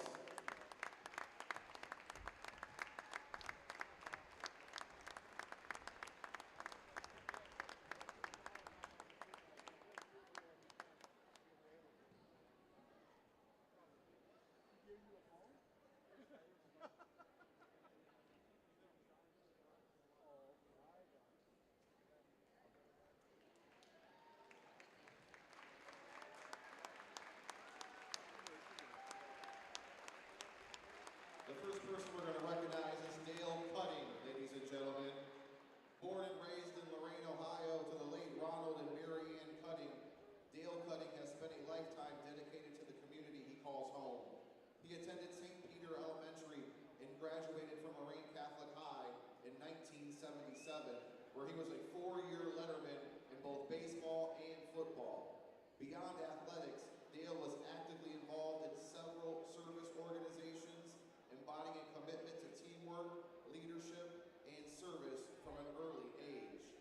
After high school, Dale entered the workforce, building a distinguished career with the Morning Journal, where he worked diligently until his retirement in 2022. However, it is in his enduring passion for sports that he has truly defined his journey. In the early 1980s, Dale began umpiring youth baseball in Lorain, igniting a lifelong love for officiating. Encouraged by fellow officials Rich Federico and Brett Loker, he earned his certification through the Ohio High School Athletic Association in 1990. Since then, he has officiated high school basketball for 35 years, baseball for 33, volleyball for 23, becoming a respected and familiar presence on courts and fields across the region. Dale's dedication to athletics extended beyond officiating. He has also made a lasting impact as a coach. He began coaching in the 1990s with Lorain Youth Baseball and coached the highly decorated travel baseball team, the Lorain Hurricanes, in the national tournaments. He later moved into high school coaching as a head baseball coach and assistant football coach at his alma mater, Lorain Catholic. His coaching career continued into the college level at Oberlin College for 4 years in the early 2000s, before concluding with a 6-year tenure with the Clearview High School's baseball program as an assistant coach, where he retired from coaching in 2017, all while continuing to, guess what, officiate. Throughout his career, Dale has cherished relationships forged through officiating. While he acknowledges that not every coach agreed with every call, he always approached the game with fairness, professionalism, and a belief that the best officials are often the ones who go unnoticed. One of the greatest highlights of his officiating career was the privilege of umpiring alongside his son, Chad, on the very same fields at Campana Park, where Dale first started, bringing his journey full circle. Dale's success would not have been possible without the unwavering support of his family. He extends his deepest gratitude to his wife of 45 years, Sue, who's had to endure countless phone calls of rule interpretations and countless game nights. He also thanks his children, Chad and Carrie, his 8 grandchildren, Jackie, Theo, Alexa, Colin, Deacon, Payson, Lakin, and Corey, for their love and encouragement. Additionally, Dale recognizes the incredible group of officials he has worked alongside, including Jed Matcham and Dennis Philblack, and many others, whose camaraderie has made the journey even more meaningful. Though his career has been long and filled with unforgettable moments, Dale isn't done yet. As long as officiating remains fun, he'll continue to call the games with the same passion and integrity that have defined his legacy. Tonight we honor a man whose impact on local sports is undeniable. A dedicated official, a mentor, a true ambassador of the game, and also a fellow friend of mine. Ladies and gentlemen, please join me in welcoming Dale Cutting into Lorain County Coaches Hall of Fame.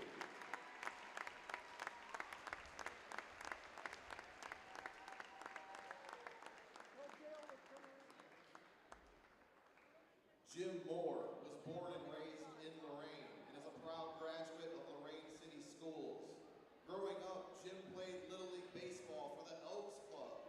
He attended Longfellow Junior High School, where he was a member of the Longfellow Longhorns Championship basketball team.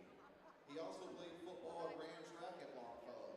He attended Lorain High, where he played football and ran track for 4 years, while also playing tennis for 2.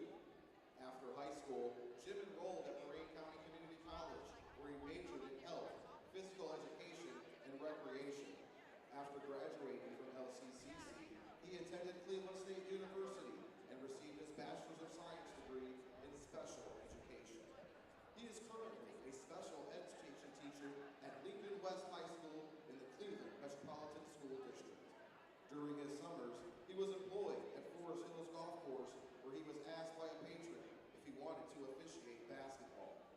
took the test, and the following fall, he has been officiating basketball for 45 years.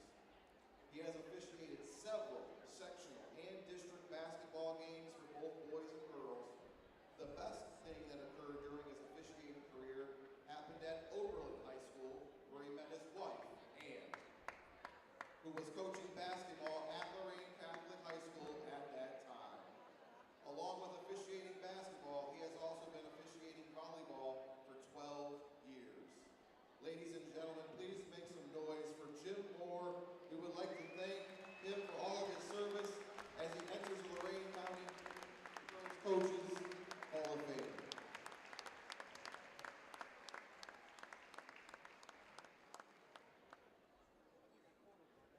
Up next is Larry Reardon. Larry is the son of Elizabeth and Daniel Reardon, a proud graduate of Lorain Admiral King and a lifetime resident of Lorain. During his high school sports career, Larry competed in baseball for 3 years, football and basketball, and was a member of school service organizations. After graduation, he attended Lorain County Community College, earning a degree in education. From 1987 through 1994, Larry coached football at Masson Junior High School and managed the intramural program for 7th and 8th grade students, providing them with awards through contributions for sponsors. In addition, coaching the Masson soccer team was another one of his assignments.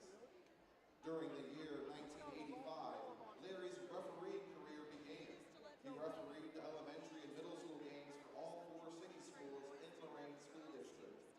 Furthermore, he volunteered to serve as commissioner of the girls basketball for the Catholic Youth Organization, mentoring officials as he was the site manager for a period of 18 years.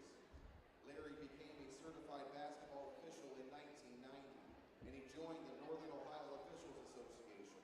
He continued in that capacity for 28 years, serving as treasurer and social director of events. Past positions also include serving as president, vice president, and a member of the board of directors.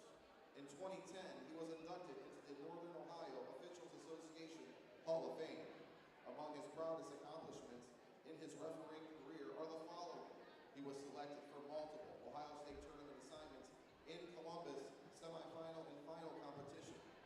Also, Larry from 2001 through 2018 officiated at the regional level. Beginning in 1998, assignments were provided to officiate sectional and district games.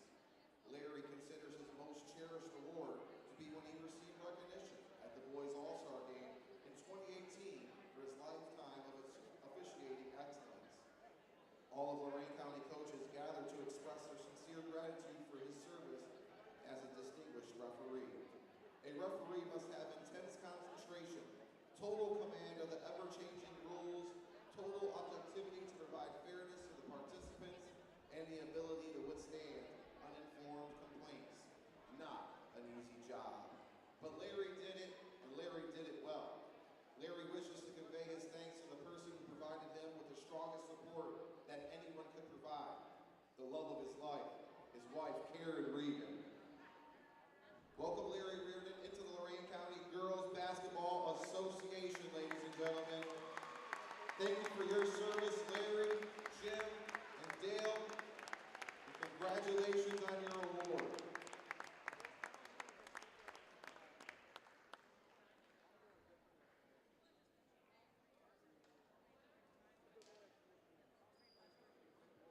All 3 of these gentlemen have volunteered their time to officiate the All-Star Games here for the last 30 years, just so you guys know how important these guys are to Lorain County hoops. Dale, Jim, and Larry, congratulations.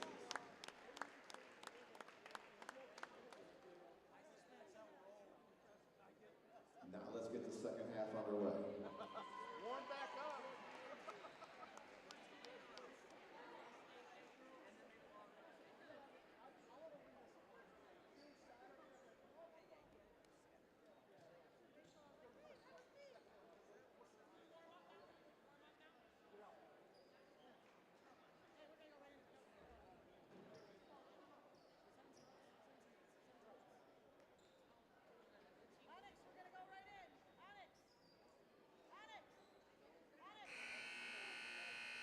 No warm-up, ladies. We are going. No warm-up.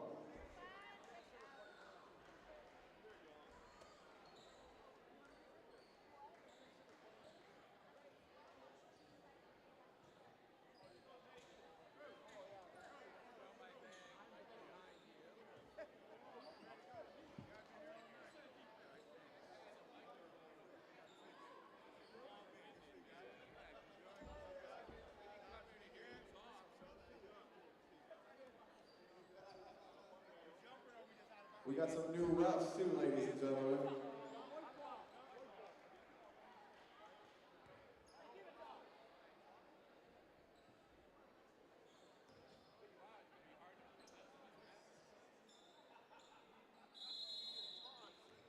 Team Lopez has the lead, 24-22. With the ball is Team Rock carries. 24-22 the score at the half as the festivities continue here at the Lorain County Girls Basketball Coaches Association All-Star Game.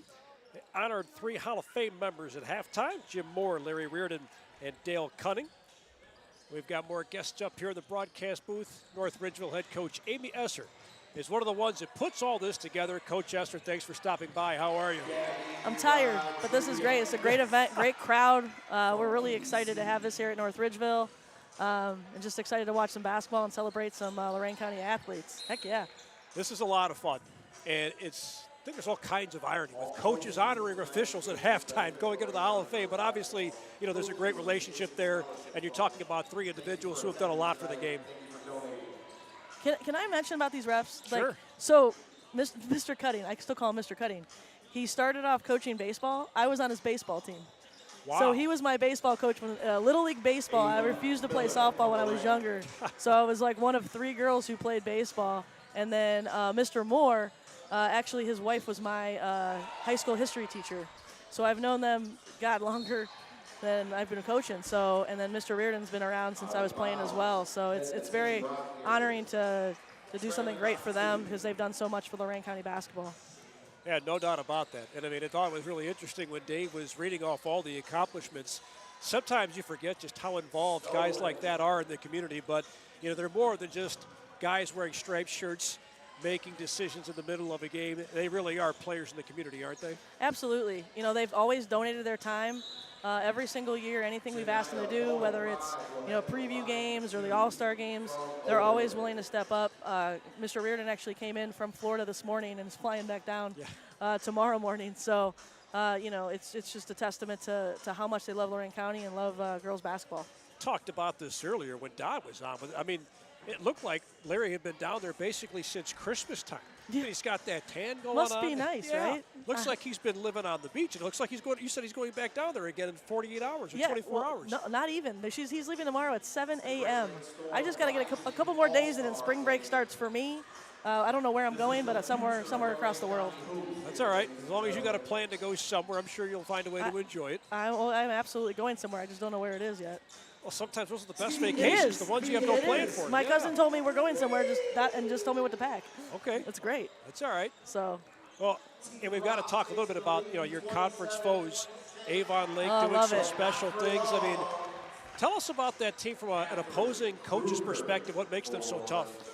You know, Avon Lake, wow, congratulations to them. It's amazing, their accomplishments, but that's totally deserving. Those girls, those coaches, you know, they're great human beings. You know, that senior class, you know, we scrimmage against them all the time in the summer and the fall. So we've known those kids for a long time, and our kids all get along. But, you know, what makes them and separates them is their defense and just their ability to not have, you know, one really good player, but multiple players. So you can't really game plan for one thing. You have to game plan for all of them. And that makes a really tough team.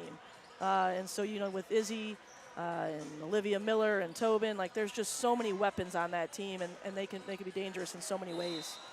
Second time in 3 years, a team from the county in that conference has made it to the Final Four. Of course, Olmsted Falls seems like they punch their ticket every single year just outside the county lines. But, you know, how would you say that Avon Lake team compares to the Midview team of a couple of years ago?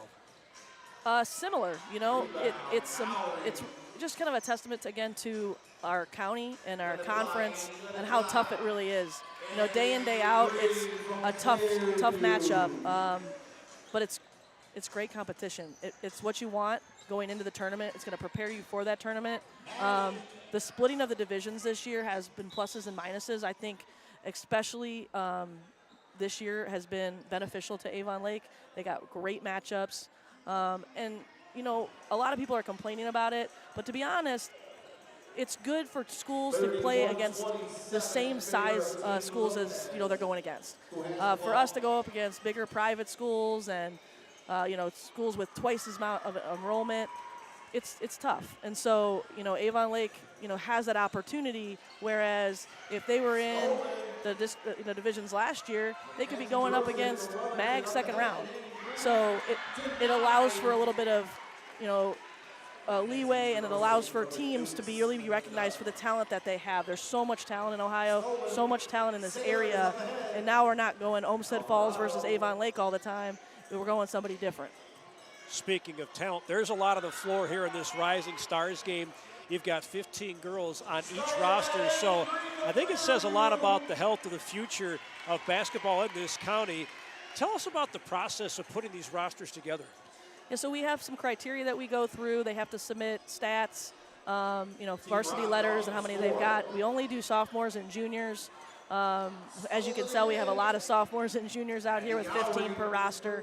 And so we go through each player and make sure that they're a qualified athlete and that they should be in a Rising Star. We look at kids who want to play in college, so that, you know, they have a platform that they can put in front of college coaches and whatnot for the future. So, you know, we want to showcase as many athletes as we can in this county, and that's what the Rising Star, I think, allows us to do. And there's just a lot of cool things going on here tonight with the senior game and then this game. Then, of course, the senior all-star game to cap the festivities after the announcement of Miss Basketball, too. I don't know, there's a lot of different people who get involved with this process. I mean, you're certainly at the forefront of it, and you certainly got a lot of help along the way. I didn't realize Marty Yonkoff was still the treasurer of this. Yeah. Marty said he's been the treasurer since like the early 80s, over 40 years doing this. Yeah, I don't know what I would do without some of these coaches and Marty. Kim Kaufman actually took over our scholarship this year, or last year she helped me. And so she runs a whole scholarship committee, which again, something that we really want to point out is that all proceeds from tonight's game goes to our scholarships fund. And then plus our sponsorships from not only WOBL, but BSN. They gave us our T-shirts as well, Elyria Ford, and Great Lakes Storm. So all those combined gives us 16 scholarships, $400 scholarships. So that's what this is about. It's about the kids that next level when they're going to college or whatever they're choosing to do, you know, next year in their path. This is why we do what we do. But yeah, so many people come in, they help. My whole staff came today. You know, we got Ray Mariner on the clock, and so I can't thank everybody enough for everything that they've done to help this event run smoothly. And a nice showing too. It's great to see so many folks come out here and Absolutely. enjoy the evening too. You have a lot of people over on the home side, a lot of people behind us here as well. So a really nice contingency of fans coming out. Mother Nature cooperated too. I know there are years where it's a little bit dicey. Today was not the case. I mean, it was beautiful all day today. It's finally starting to get a little warmer, thank goodness. Yeah, it's about time. We suffered through a pretty rough winter, so I think we were certainly due for a nice little stretch like this. Yeah, absolutely. So it's a great night for basketball, a great night to celebrate all of these athletes and the referees and the Hall of Fame and everything. I'm just excited to be a part of it. You know, I love running the association. I love it and hate it, I should say. It is a lot of work. Yeah. I've tried to give it up a few times. They won't let me, so I guess I'll be doing it until they will allow me to not do it anymore. Now, because you run this, it's always at your facility, right? Do you have the option of changing it? Yeah, we have the option of changing it. It just makes it a little bit easier because it's kind of, I feel like Northridge was a little bit more centrally located, easier to get to for a lot of schools. So it's a nice venue, and in 3 years we'll be at a new high school. So this is just even our middle school. We play at our middle school, so we have a brand new high school coming, and that's going to be insanely huge. So you were actually talking about that before things got going a couple of hours ago, and I want you, if you can, kind of go through some of those steps and clue us in on some of those details, where the location of that new high school is going to be. Are they going to keep the gym here, or is there going to be a gym at that high school where you guys play? So this building is actually our 3 through 8 building. So we have our middle school, and then we have our lower level school as well. They put the competition gym in here because it's college length, giving it a bigger venue for some of the events, and allows us to have playoff games and host a lot of events and stuff in the off season, and those postseason games, which we think we hosted district boys and district girls this year. And then the new school will be out in front of the old high school, and it's about 300,000 square feet.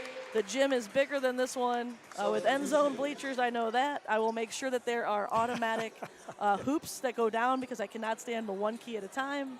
Just a little tidbit there. And then there's an auxiliary court with 3 courts and a track. So we're also supposed to be having a pool as well in there. So it's going to be amazing here in North Ridgeville. But that goes with, the amount of growth that's going on in this community. It's probably one of the top 5 fastest growing communities in the state of Ohio.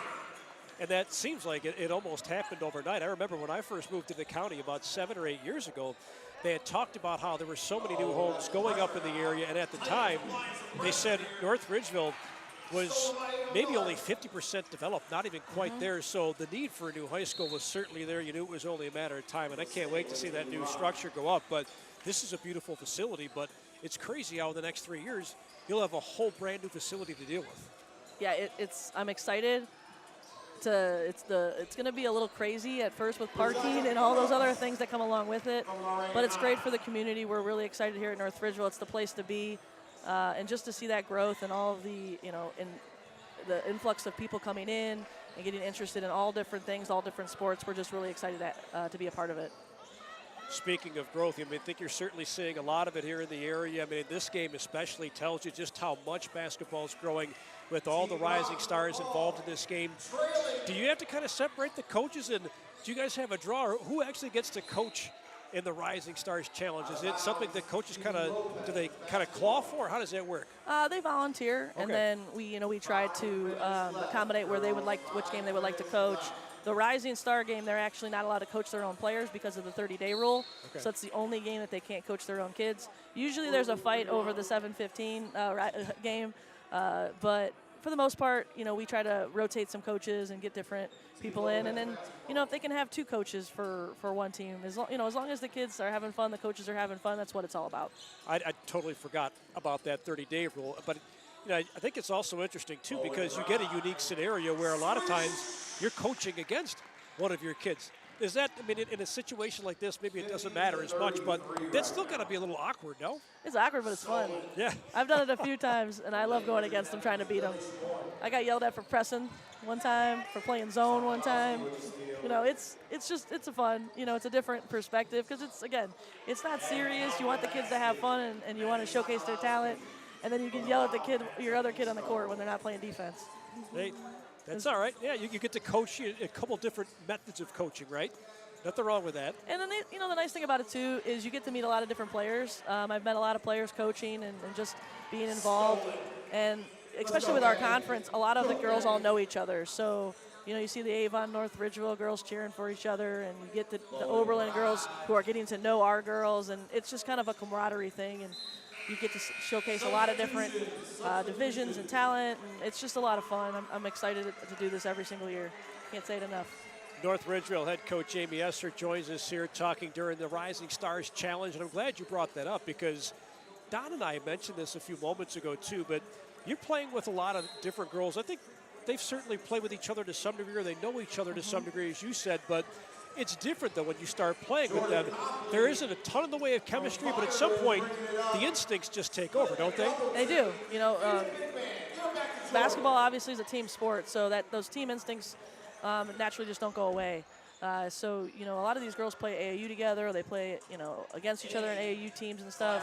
And you always have that social media aspect. They somehow know each other from somewhere or through somebody. So, it's kind of neat to see all the little friendships and groups to kind of know each other and get to know each other through this process. The web, as they call it, right? Right, and then, next year, obviously, you have the rising stars and the juniors will become seniors, and they'll be playing in that showcase game. And so it's really exciting to see. The first game that took place today, the senior game, also a cool moment, too, because, there are a chunk of girls in there that, even though, as you mentioned, this is a more relaxed atmosphere, this will be the last game that they play. It's the last time that they lace them up, and there's always something special about that. Absolutely, and that's for them, that's for their families. We always want to be able to celebrate those seniors that have put that work in for 4 years, or maybe not 4 years, but if they only played so many years. But I'm just excited to showcase not just the ones maybe going to college and have those higher accolades, but the ones who put that work in, because every player, whether they're the star on the team or they're the bench player or the role player or not averaging as many points, they deserve to be recognized, and they deserve that recognition. They deserve that opportunity to play in a game one last time and in front of their families and be celebrated. Because it's hard these days, nowadays, to play a sport for 4 years, and the amount of things and opportunities that are out there and how much time you have to put in. It really is hard to get through 4 years of a sport anymore, especially if you're a multi-sport athlete. Yeah, no question about that. And you talked about the scholarships a little bit earlier, too. Really incredible how you're able to give away scholarships to 16 different girls here tonight. I know that makes a world of difference, and regardless of what they end up doing, where they end up going at the next level, that's got to make a world of difference to all these girls who are in totally different scenarios. Yeah, I mean, and honestly, I think that's the most important thing for me, and why I think that we really try to publicize this and get people in the stands and get sponsors, because at the end of the day, it's about these kids and helping them get to that next level and be successful in life. 5-10 years from now, what are they going to do?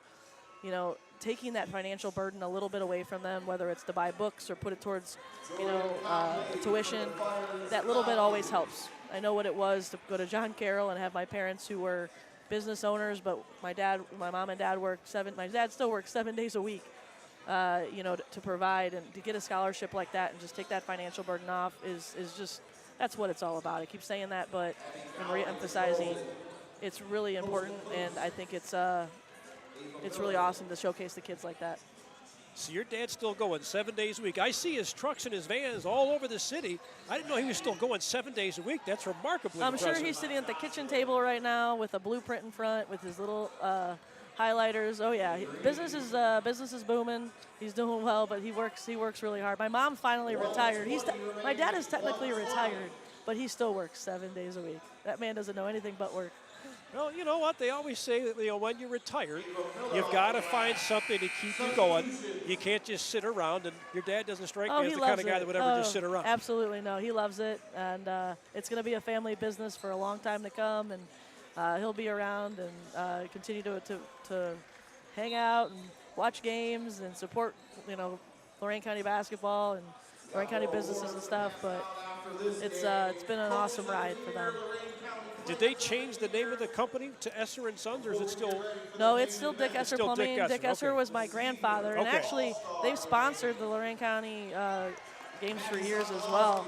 I finally gave them a break the last 2 years because for like 15 years I was constantly asking them for money. So no, it's my grandpa's name. My cousin actually bought the business off of my uncle and my dad. And so they were able to retire, but my dad obviously still works. And then there's another Esser plumbing company, Esser & Sons. Oh, okay. So those different company. I'm sorry. Yeah, that's actually my second cousin. So we're all plumbers. Okay, except for you. You're a coach. Well, I know how to change a couple things. I can change a faucet, fix some things. It's all right, you gotta have some skills. Well, being the daughter of a plumber, you were going to learn that regardless, right? Absolutely, yes. Yeah, that was just kind of innate. Yes. So coming up between these two games here, you guys are passing out the certificates for the Coach of the Year, Players of the Year, the first team also. Lots of awards being passed out here tonight. So many awards. I mean, we have honorable mention, all defense, second team, first team. And the way the divisions worked, with the 7 divisions, it was hard because we went down, from 4 divisions and 4 different categories. So now we have 3, and we grouped them so that way they were kind of all even in numbers. And the boys teams did that as well. So that's why we did 1 through 3, 4 and 5, and then 6 and 7 to make it all fair. So, but lots of great coaches, lots of great players, and I'm excited to see who Miss Basketball is. I feel like it's a tough one this year. Yeah. Obviously, I'm. Last year I felt it was awesome to see Grace Kingery get it. I have one of my former players here tonight, Izzy Geraci, who she was a Miss Basketball in her day, so that's kind of exciting to have her here tonight. But I'm excited for that one. Nice. You said Izzy Geraci's in the house here tonight. Yeah. Nice. We should have her on here during this next game. That would Yeah, be really I'll cool. go grab her. She's she's USA football now. We're Okay. hoping she gets to the Olympics and brings home a gold medal. That'd be Very- absolutely amazing. Well, she's got a gold medal already for USA football, but it's Olympic sport this year. Interesting how that's all changed. Good Absolutely. stuff. Coach Esser, thank you so Appreciate much. it. Thanks for getting all this set up for us here. Thanks for having us here, and congratulations on this night. I mean, I know this is a lot of hard work. This is a ton of excellent work, too, because there's a lot of gratifying work that goes into this. But thanks for stopping by and joining us. We'll let you go do your thing. Dave's going to take over and announce the awards between games. But, Coach, thanks again. I appreciate it. Thank you for having me. Thanks, Coach. All right, bye. We'll let Dave Rivera take over between games here on the PA. They're going to recognize and pass out certificates to the Lorain County Coaches of the Year, Lorain County Players of the Year, and the All-County First Team. That'll be announced here momentarily by Dave Rivera.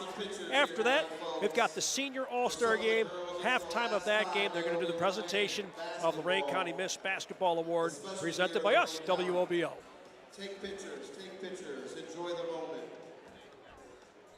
I'm sorry, man, I can't hear you. What's that?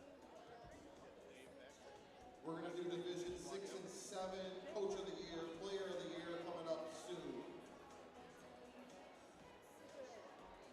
Hope everybody is having a good time here tonight. 2025 Girls All-Star Game. Miss Basketball will be crowned here coming up shortly. Who will win Miss Basketball? I don't know.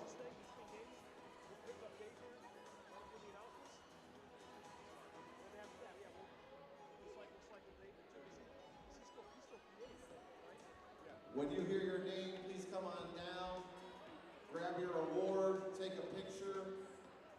Is Coach Bancic taking pictures again?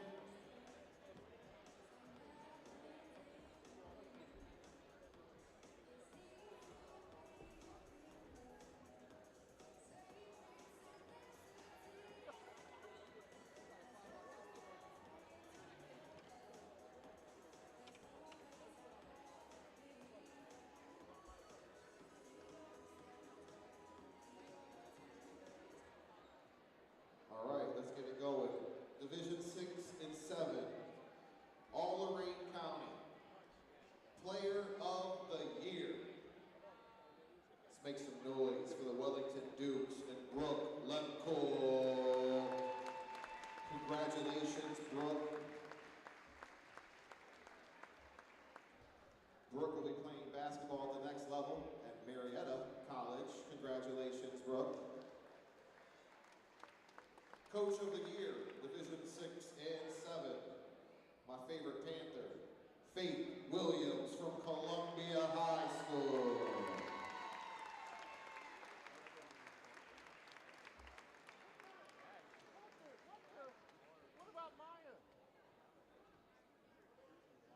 Divisions 4 and 5, Player of the Year.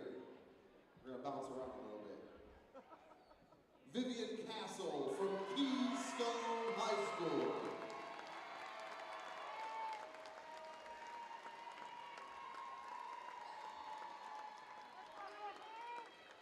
And your Division 4 and 5 Coach of the Year goes to one of my favorite Titans, Onyx Lopez from Firelands High School.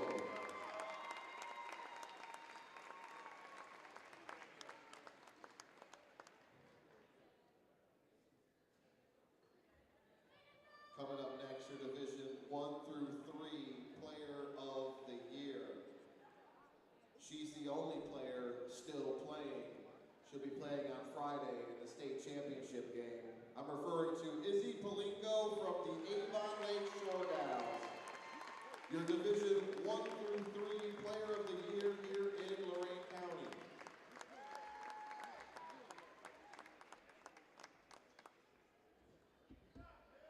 And your coach of the year,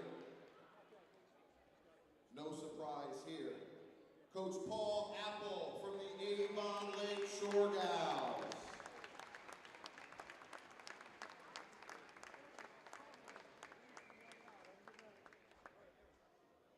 Make sure you listen or watch Avon Lake on Friday at 1 o'clock. You can listen on WDLWradio.com as they take on Cincinnati, Purcell, Marion in the Division III Girls State Championship. Good luck, Avon Lake. Bring home the gold. Division 6 and 7 first team winners. When you hear your name, please come on down, take a picture, and get your award. Caitlin Miller from Columbia High School.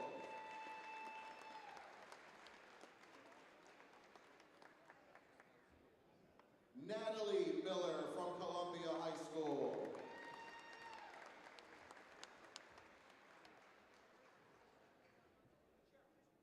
Kate Berman from First Baptist.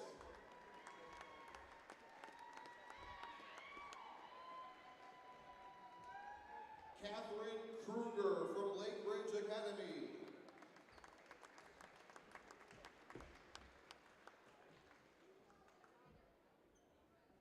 Janiyah Bowen Pride from Oberlin High School.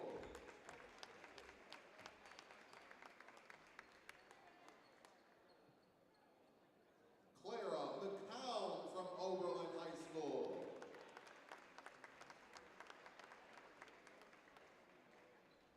Lily Pierre from Open Door.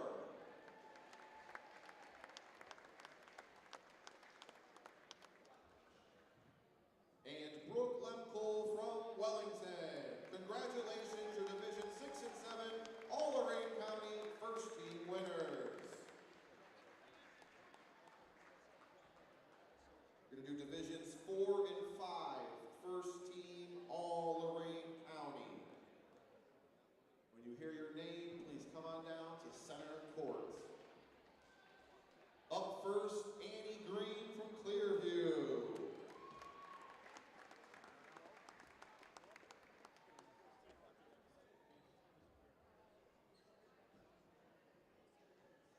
Next up, Maya Rivera from Elyria Catholic. See your favorite Panther? Jordan Copley from Firelands.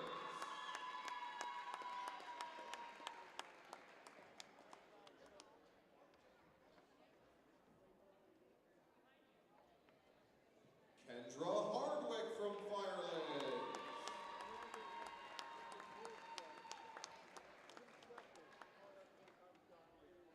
Maddie Sokolowski from Keystone.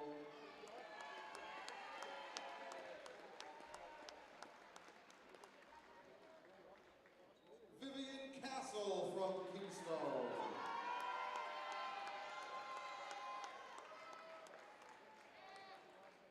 And Claire Bartlemay from Vermilion. Congratulations, Divisions 4 and 5, all Lorain County first team recipients.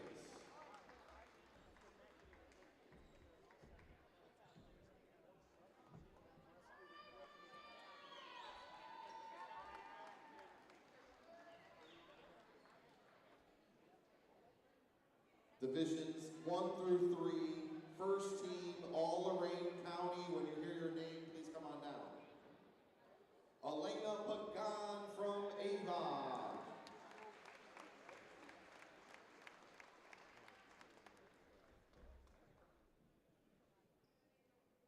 Olivia Miller from Avon Lake.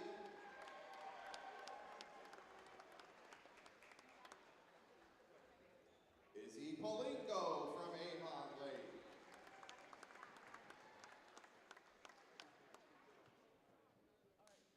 Olivia Tobin from Avon Lake.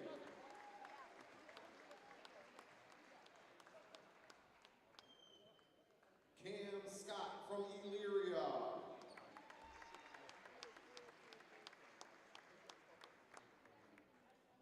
Simone Witt from Lorain.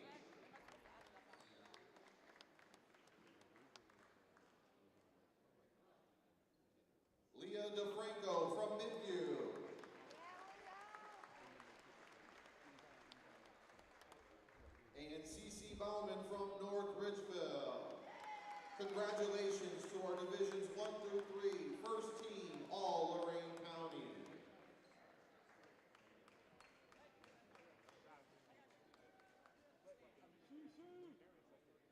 At this time, we're going to ask all the Avon Lake Shore Gals to please step up to the half-court line as we honor you tonight. Avon Lake Shore Gals, Izzy Palinko, Olivia Miller, Tobin, please stay into the half-court line, along with the rest of the Avon Lake Shore Gals and staff. Come on, Coach. Is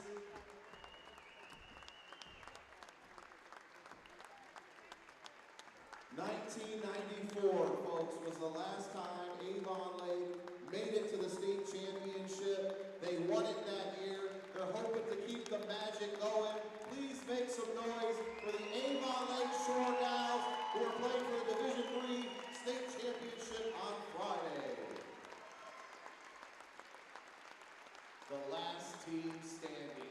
3 straight years, a Lorain County girls basketball team has made it to the state semifinals. Says a lot about Lorain County girls basketball. 5-minute warm-up, and then the main event will start.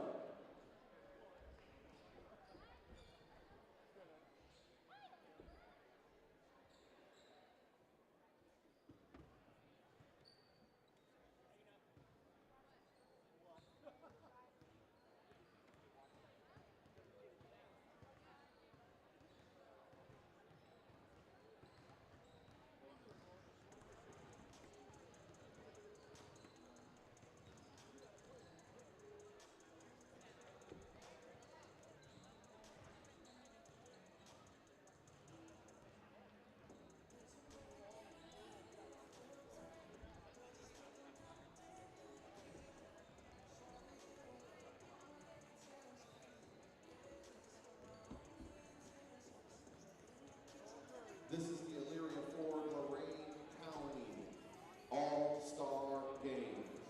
The main event, ladies and gentlemen. Miss Basketball will be crowned at halftime of the game. Make sure you stick around for that. As we have Team Houston, the home team, taking on Team Williams, the away team.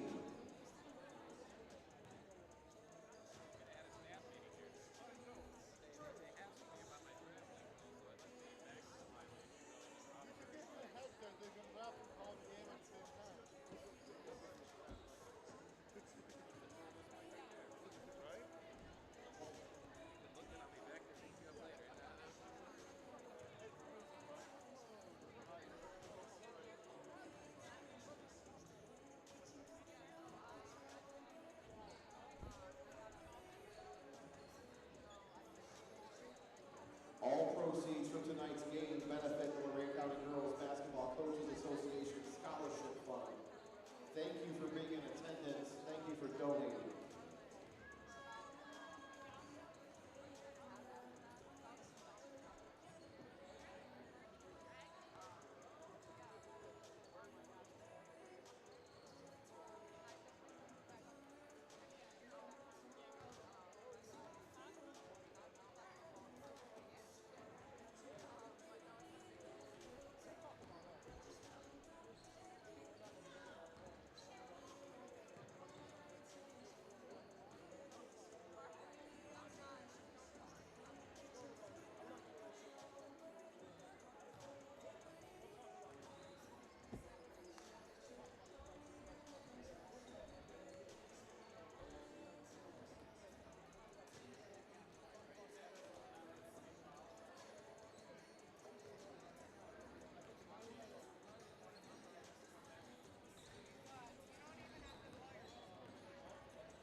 Last game coming up next.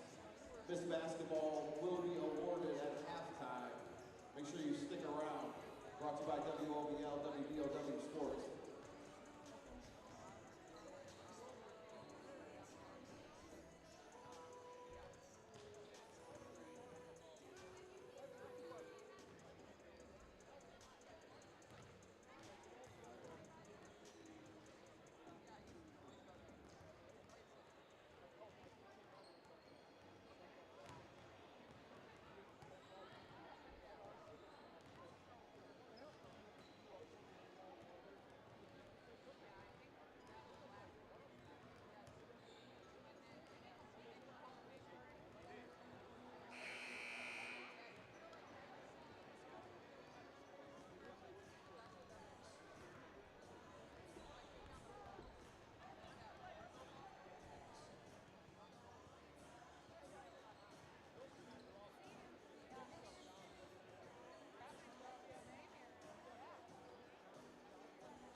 It's the Elyria Ford Lorain County All-Star Game coming up next.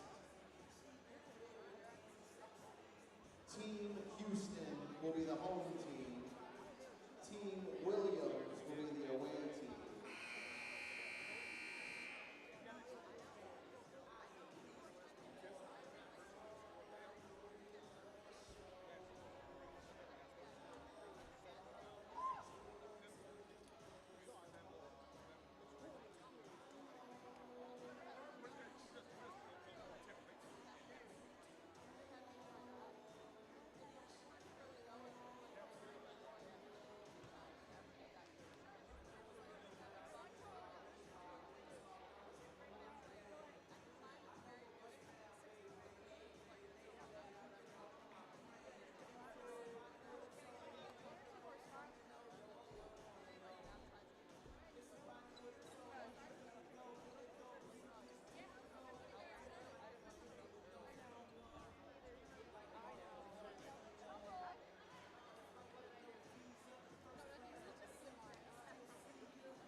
At this time, folks, we want to direct your attention to center court.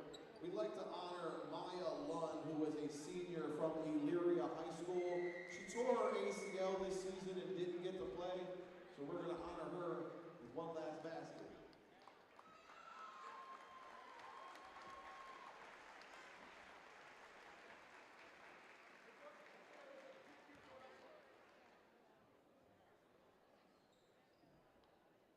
We're about ready for tip-off. All set for the main event of the evening, the Senior All-Star Game here at the Lorain County Girls Basketball Coaches Association All-Star Games at the North Ridgeville Academic Center. A cool moment here at the very, very end of the festivity as they have a bucket for a young lady who suffered an injury. So she gets to make a basket here on senior night. Let both teams get a basket, and we'll rock and roll here. Andy Bull-Barch with you. Lorain County Four Horsemen in effect here. Our man Sam Sovacool has graced us with his presence. Edwin Vereen, the director of our ship. We've got Max Drummond working the camera. David Hughes here as well. Sports director Don Vincent. We've also got Dave Rivera working the PA. We have a former Lorain County Miss Basketball joining us on the microphone right now, Izzy Geraci. Izzy, thanks for giving us some of your time. How are you? I'm doing great. How are you? Outstanding, and boy, a lot of things have changed since you won that Miss Basketball Award back in 2018, and I'm sure there are some days where it feels like it was just yesterday. There are some days it feels like it was 6 or 7 years ago. So for those who haven't been clued in on what you've been doing, you've been all over the place since you graduated from North Ridgeville. What have you been up to? I have been, I played college basketball for 5 years. I played at Cleveland State for 4 of those years. Graduated and took my 5th year from COVID at USC Upstate. So I finished my career down there, and that's where I picked up flag football. So that's currently what I'm doing. I play for the U.S. national team, and we actually have tryouts coming up in less than 2 weeks. So I'll be back down in Charlotte for tryouts. And yeah, I'm super excited to still be playing a sport, but it's awesome to be back and watching the girls play. It literally feels like yesterday that I was playing in this gym, so it's awesome to be back. Let's talk about your experience at this game back in 2018. What do you remember about that night and how cool that was? Oh gosh, I don't remember a lot because sports is always a blur for me. But I remember receiving the Miss Basketball Award and just being completely honored.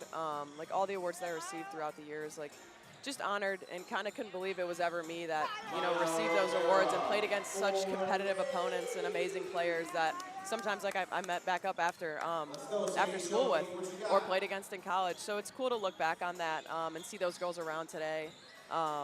But now to watch the next generation play is really awesome.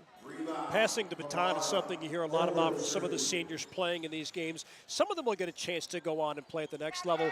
Others, they're kind of playing their last game, and I know it's got to be a bit emotional too, but, when you look back on that, knowing that you were passing the torch, so to speak, to a lot of the kids who were playing in that Rising Stars game, what are some of the things you remember doing as far as passing the baton goes?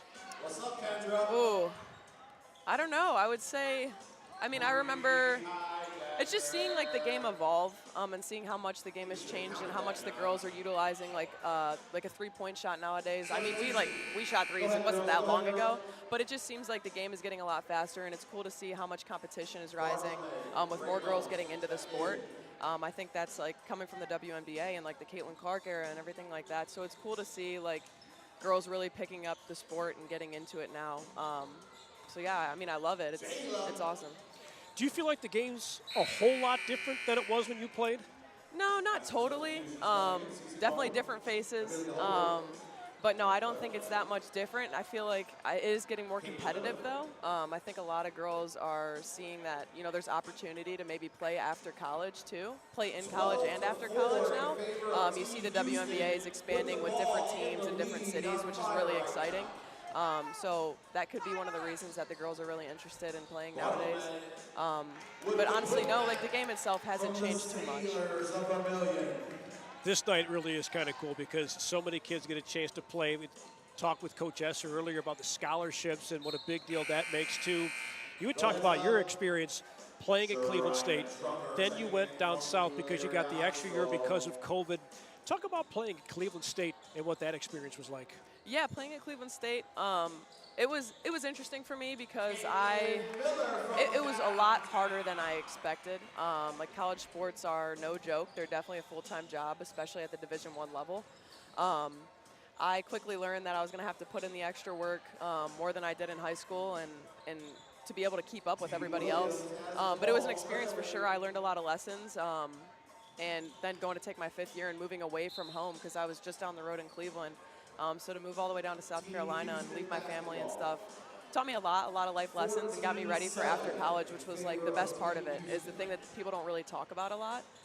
They're more so worried about the athletics side. But I think like at Cleveland State and at USC Upstate, it really prepped me for being ready after college. Let's discuss that move, too, because that really is a culture shock. Going from Cleveland State in an area where you grew up, you go all the way down south. Not just for the nicer weather, but, there's a lot of different things going on down in the south. Edwin Vereen, the director of our ship, a native South Carolinian, so he knows what that's all about. Yep. But talk about that shift in culture, what that experience was like. Yeah, it's a lot different. Like, it's definitely a slower pace. I've noticed that.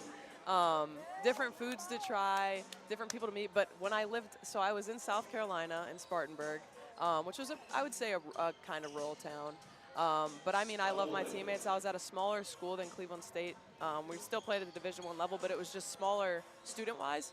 So it felt like a tighter-knit community. So I got to know a lot of kids from all over, but a lot of kids that were local to the South Carolina area, which was cool to hear their stories. And then when I moved to Charlotte, it was actually a ton of people from New York, Ohio, and like Pennsylvania that had migrated down there because everybody's obviously sick of the weather up here. So it was kind of funny. You'd see like Browns jerseys, Buckeye jerseys all over the place in Charlotte, which is cool. It kind of felt like a second home. So yeah, it was definitely an experience. We'll come back around to this game and this experience for you, but I want to talk about the next chapter for you. You're playing flag football now, and that really has taken off. You've been at the forefront of that, so how did you get involved with that? So I actually played football when I was 7. I started playing flag with the boys. I played 2 years of flag, and then I moved into tackle, so I played mini tackle, and then middle school tackle, and then I played my freshman year of high school for North Ridgeville. And I gave it up because Coach Esser talked me into focusing on basketball and earning a college scholarship to play basketball. And she was right about that one. So Worked out well. Yeah, that worked out really well. And then during college, I saw flag was kind of taking off. The NFL was really backing it. And then I found out that there was a U.S. national team. And then now that it's voted in the Olympics, all these things were happening. And I just wanted to get back into it. And I thought, like, you know, my chance would never come, and here it is. So I got back into football. It was about a year and a half ago.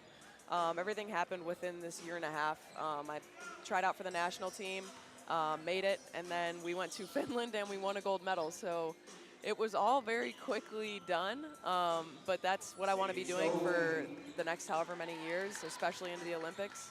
So that's like the long-term, short-term goal. How does the athleticism on the court translate to what you do on the football field? It translates, like, we talk about this all the time on Team USA. So, like, a lot of the girls are ex-basketball players or just multi-sport athletes. And I think that's the biggest thing that's helped me is being a multi-sport athlete.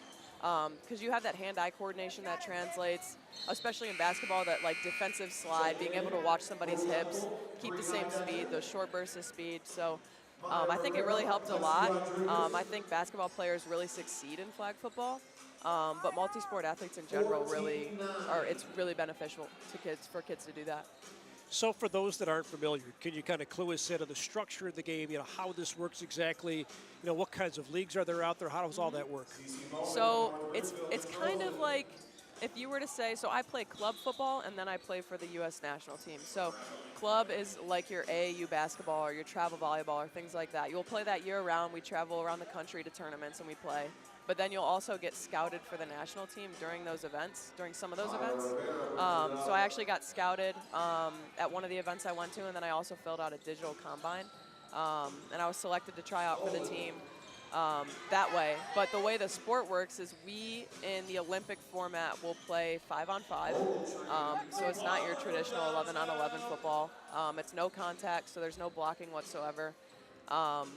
And the main difference on defense you'll see is the rusher is a position where you'll line up like 7 yards off the line of scrimmage, and as soon as the ball snaps, you're rushing the quarterback. So that's probably one of the main differences, and then obviously you're pulling flags instead of tackling. But yeah, everybody's an eligible receiver on offense except the quarterback. Yeah, it's a lot faster paced game. There's a lot of scoring. It's really fun to watch. But yeah, I mean, I love it. I absolutely love it, and I hope a lot more kids get into it now that it's growing.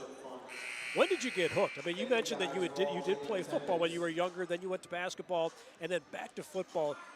Do you remember a moment where you felt like you were kind of hooked again? It never left, honestly. Football's always been my favorite sport. It was just basketball had taken over because I knew that it would get me through college on a scholarship. So I'd always been thinking about, man, I wish I never gave it up. And it was always in the back of my mind, like, did I make the wrong decision? Like, could I have played longer? So it was always my favorite. And I think the way that I treat it is just another game. Like, it's just a fun sport to me. And that's how it's always been, and that's how it is now, where every time I suit up in my uniform, I'm just like, man, I get to play a fun game with my friends. Tough to beat that, right? Yeah, it is, honestly. Izzy Geraci, the 2018 Miss Lorain County Basketball, joining us here on the broadcast. And how well would you say you know the Lorain County basketball scene now? You mentioned you were gone for a while. You came back. Have you had a chance to familiarize yourself with some of the girls that are on the court now? I have not. I really have not. I have been so out of it. I've been so focused on what I'm doing that I really haven't taken in anything, if I'm going to be honest. But I'm very pleased watching this. It's just brings back memories, and I love seeing the girls have fun because it is an all-star game. But it's still fun. It's still competition. So to see their smiles on their face and they're messing around, shooting threes from wherever they want, it's really cool, and it makes me happy inside, definitely. To bring you back to your experience in this game, I think when we watch this, sure, it's an exhibition. I mean, it's a little lighthearted, but it's still a little bit competitive out there. What was that like for you? I mean, you mentioned, kind of chucking up threes and having a good time, but there's still the spirit of competition, right? For sure. No, I remember, I was actually just thinking about this watching them and watching the previous game, the Rising Stars. But I remember thinking, like, man, I feel like I was super competitive when we played this All-Star game, and I probably could have loosened up a little bit. But it was fun. I just remember, like, being able to play with the girls that you were, like, always out to get was the coolest part, because you were then their teammate, and you could mess around with them, and you were able to assist them on a three-pointer, or, like, have them throw you a layup. But, no, it's cool to see, for sure. Now, of course, you're playing with some kind of familiar faces. You know, a lot of the girls you were playing against, they were your opponents at one point. And I think at first we look at that on the surface, we think, all right, there's not a whole lot in the way of chemistry there. But as we talked about earlier with Coach Esser, I would guess that at some point the instincts just kind of kick in, don't they? Yeah, for sure. It definitely does. It's just like that natural, like everybody has that basketball IQ and that mindset. So yeah, like you said, it's just instinct. You just know how somebody's going to play, like the first 2 passes you see, or like the first couple of like you just feel it out. That's just how it is. Was that difficult to kind of get in the groove and get some of that chemistry? Did it feel awkward at any point, or was it just kind of natural? No, it kind of felt natural, honestly. Like it seemed easier. Like when you play, like when you think of it as just like a lighthearted game, it's easier to kind of get in the groove because you're not worried about making mistakes and things like that. So that makes it a lot easier. But yeah, I just remember it being really, really fun.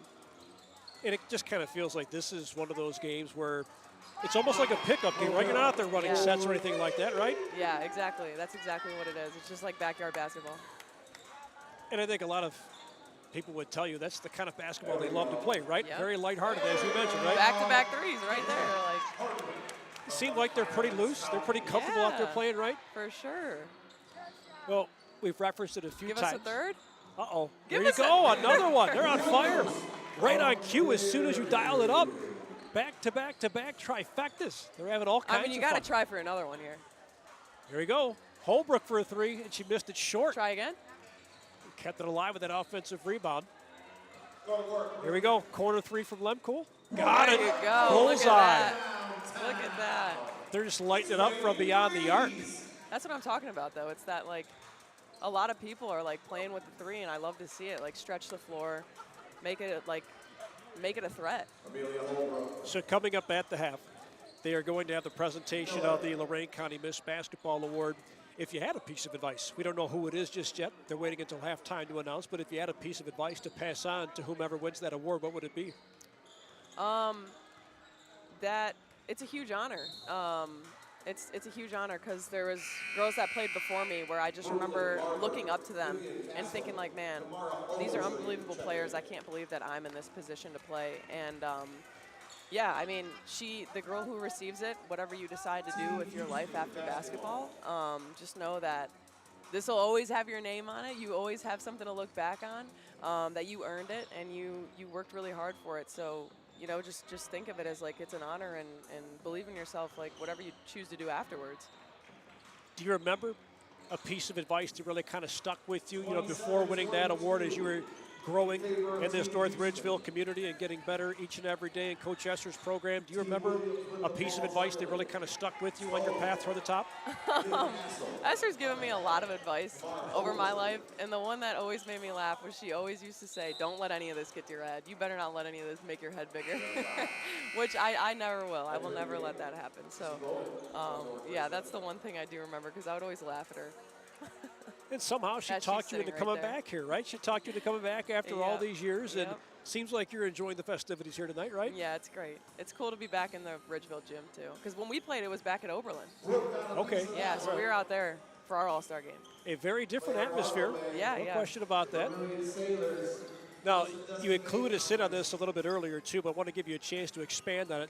Talk about the next step for you as this flag football career of yours continues to grow. So yeah, we have our tryouts for USA are coming up less than 2 weeks. I'll be out there. We have like a whole weekend. It's like a whole weekend event, Thursday through Sunday. We find out about a week later if we make the team. And from then on, that's our 18 roster. So it's 60 girls, and then it gets cut to 18 that weekend. And then we get our first training camp, and they'll make a second cut down to 12. So that'll be our traveling roster.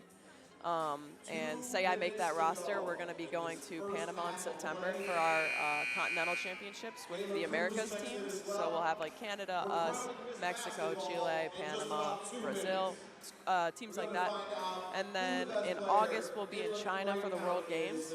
And the World Games is like a baby Olympics pretty much. It's a bunch of different sports. You've got rock climbing, cheerleading, lacrosse, you name it. But we'll be there competing. And I think there's going to be 7 other teams. I think it's 8 teams total, 8 countries total for flag. But yeah, we'll see a lot of different sports, which is going to be cool. I'm excited. Hopefully make the team and get to participate in that. So that's the goal. And then long term is definitely to make the Olympic team in 2028. But until then, it's every single year we'll have like a world championship type thing. And last year we were in Finland for the flag world championship. So there was 32 countries, men's and women's teams, which was really awesome. Really, really awesome. Some incredible trips there too, going all around the world. That Oh my sounds like it's a really cool experience. I never would have thought in my life I'd be in Finland. And it was a beautiful place. Like, we stayed where their Finnish national team trains, so it was kind of like a college campus. We all kind of stayed together in like dorm style rooms. There was a lake there. We did like a sauna cold plunge thing. I guess that's huge there. So they got us into it.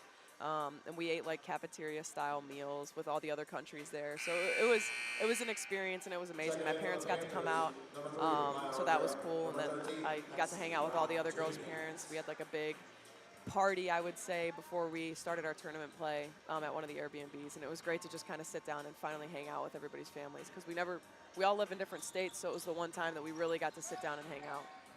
And you said that flag football is 5v5, is that right? Yes, correct. 5v5. There are different styles, but the Olympic format will be 5v5, which is IFAF. And there's 12 on a roster, correct?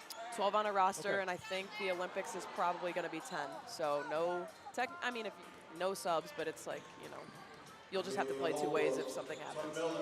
Well, how does that work? I mean, do you typically see like 5 on 5, like 5 substituting for 5, like a hockey line change, or how does that work? So the way it works, so right now the way we do it is you'll just play your 5 offensive players, and you'll play your 5 defensive players, and then those extra players will rotate in. But yeah, nobody really plays 2 ways. Everybody's just so good at their position that they play that there's no need. There's no Travis Hunters. Not yet, anyway. Not yet. Yeah. But yeah, it's mainly that. So it'll be interesting to see if they kick it down to 10, how that's going to work. Well, it's fascinating how that's growing. I mean, it sure seems like that whole thing has grown exponentially here. And I think it's only one of those things that's only going to get bigger over time. Right, I know. And with everybody getting involved, like the NFL and a ton of like entities like that, where they're just pouring money into it and they really want to see it succeed, it's amazing. And I know, like, I've gone and done NFL flag camps in other states for, like, say, the Jets. Hoping to go to a Buffalo Bills one. I've helped with the Browns. So it's cool to see that they're really getting involved in the girls' flag football world. Great stuff. Well, Izzy, this has been a lot of fun. Thank you so much for cluing us in on your path and telling us about your experience here. And best of luck to you down the stretch. Thank you. I appreciate it. Thank you, Izzy. Izzy Geraci, the 2018 Miss Lorain County Basketball, joining us here on the broadcast. We are going to announce the 2025 Miss Lorain County Basketball here in just a few moments. We'll let Dave Rivera take over on the public address. They will honor the senior All-Stars in addition to the presentation of Lorain County Miss Basketball as well. So we'll step aside and let Dave Rivera take over. First, for Team Houston, Reina Ramos from Clearview.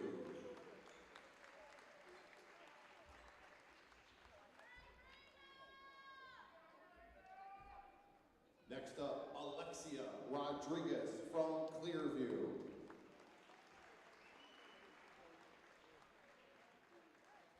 Shariah Drummer from Elyria.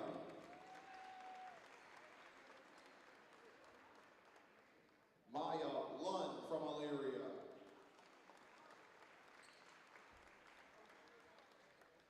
Maya Rivera from Elyria Catholic.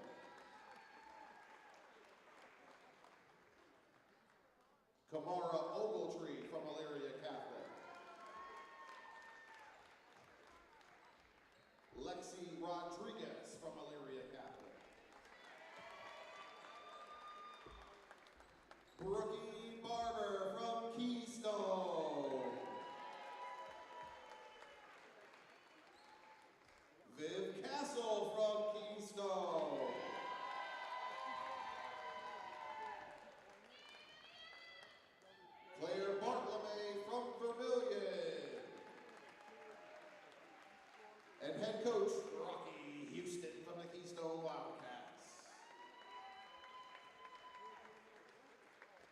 Congratulations to Team Houston, Lorain County Senior All-Star Game participants.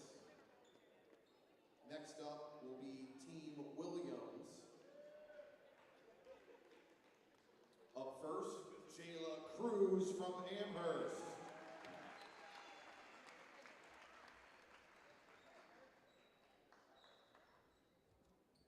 Amelia Holbrook from Avon.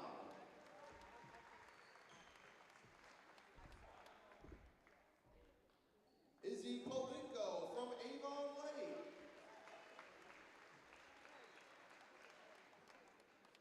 Olivia Tobin from Avon Lake.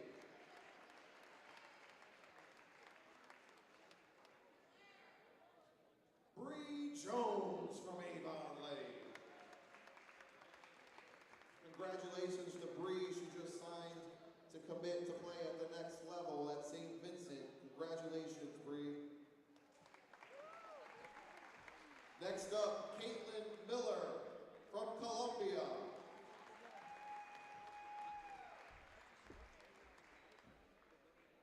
Bree Heidecker from Columbia.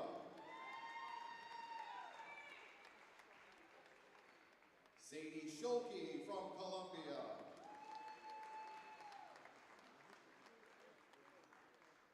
Kendra Hardwick from Fireland.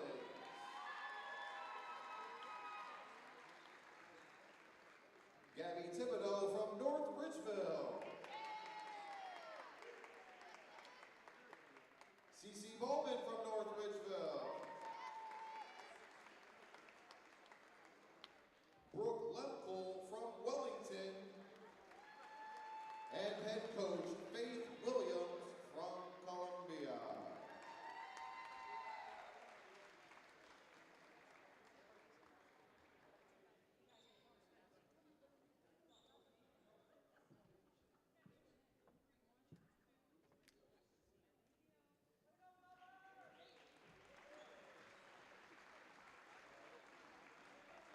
Joining Don at midcourt to present Miss Basketball as a special guest, you might know her. North Ridgeville native and former Lorain County basketball in 2018, Izzy Geraci. She's a current member of the United States Women's Flag Football National Team.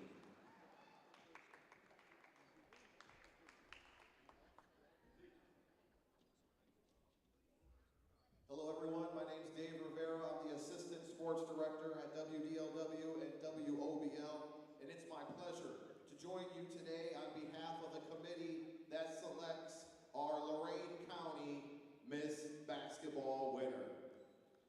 Before we get to the introduction of this year's award winner, how about another round of applause for our seniors, the rising stars, and all of the all-stars, as well as the Lorain County Girls Basketball Coaches Association for their efforts in putting on tonight's show. Thank you to all of you for being here as well.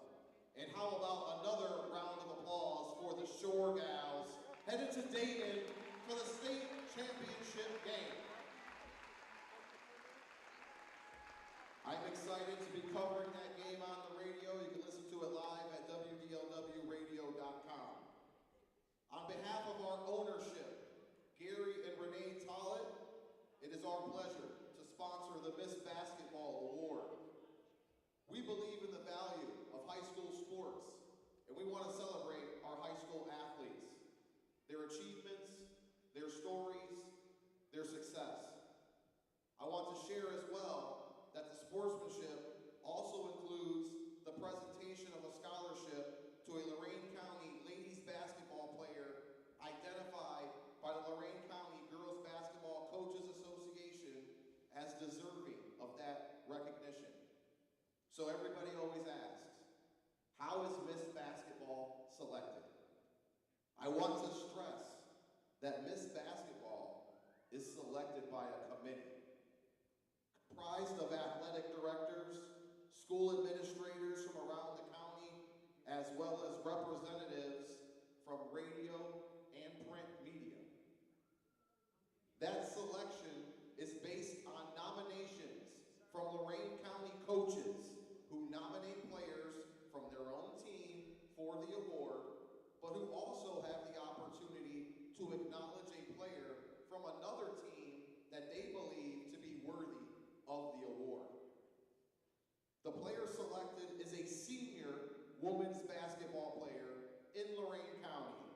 who has, through hard work and practice, risen to the level of being the very best here in Lorain County. The award only considers the senior year performance, and the player selected should be able to play at the next level, as well as be on her team and have the stats to back it up. With all of that being said, it's time to announce the winner. Our 2024 WOBL WDLW Miss Basketball Award winner. This young lady will be the latest in a long line of exceptional female athletes who have received this award. Our award winner appeared in all 24 of her team's games this season. She averaged a double-double for the season. She led her conference in assists per game, in rebounds per game, and steals per game. Her stat line is simply impressive. If you've been following basketball here in Lorain County, you might know who I'm talking about. 11 points per game, 11 rebounds per game, 5 assists, 5 steals per game. In the process, she has set a number of school records. Most importantly, though, she boasts a 4.2 GPA and has interest from a number of different schools. It's my honor, along with Sports Director Don Vincent, our owners Gary and Renee Tollett, to present your 2025 WOBL WDLW Lorain County Miss Basketball from Keystone High School, Vivian Castle.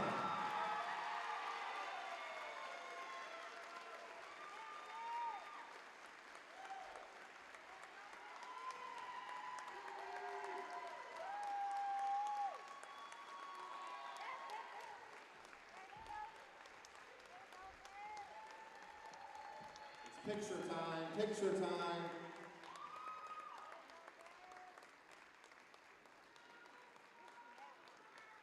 Congratulations, Vivian Castle, 25, Miss Lorain County.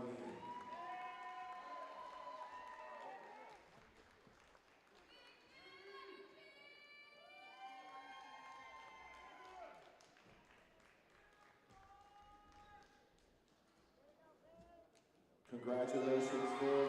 Come on, take pictures with your family. Congratulations, Wildcat Nation. Get a big one there. Congratulations, Viv. Well deserved, as you heard, all of her accolades. One final half of basketball left.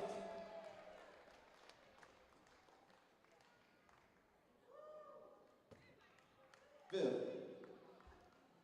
we're going to put you on the spot. We're going to make you talk. We'll have you face your family. How does it feel to win this award, one, and did you ever think that you were going to win this award? No, it feels unreal. I'm completely shocked to be nominated out of all these amazing basketball players. And I just want to thank my family and God for putting me in this position and giving me the opportunity to play this sport. Any plans on the future, Viv? Undecided at the moment, but I plan to study architecture. Congratulations, good luck at the next level, and congratulations on the award. Vivian Castle, the 2025 Lorain County Miss Basketball.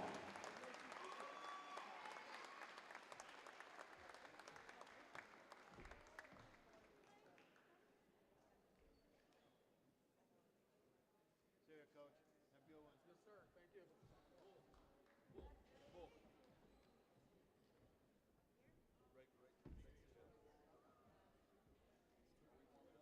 Thank you. Thank you.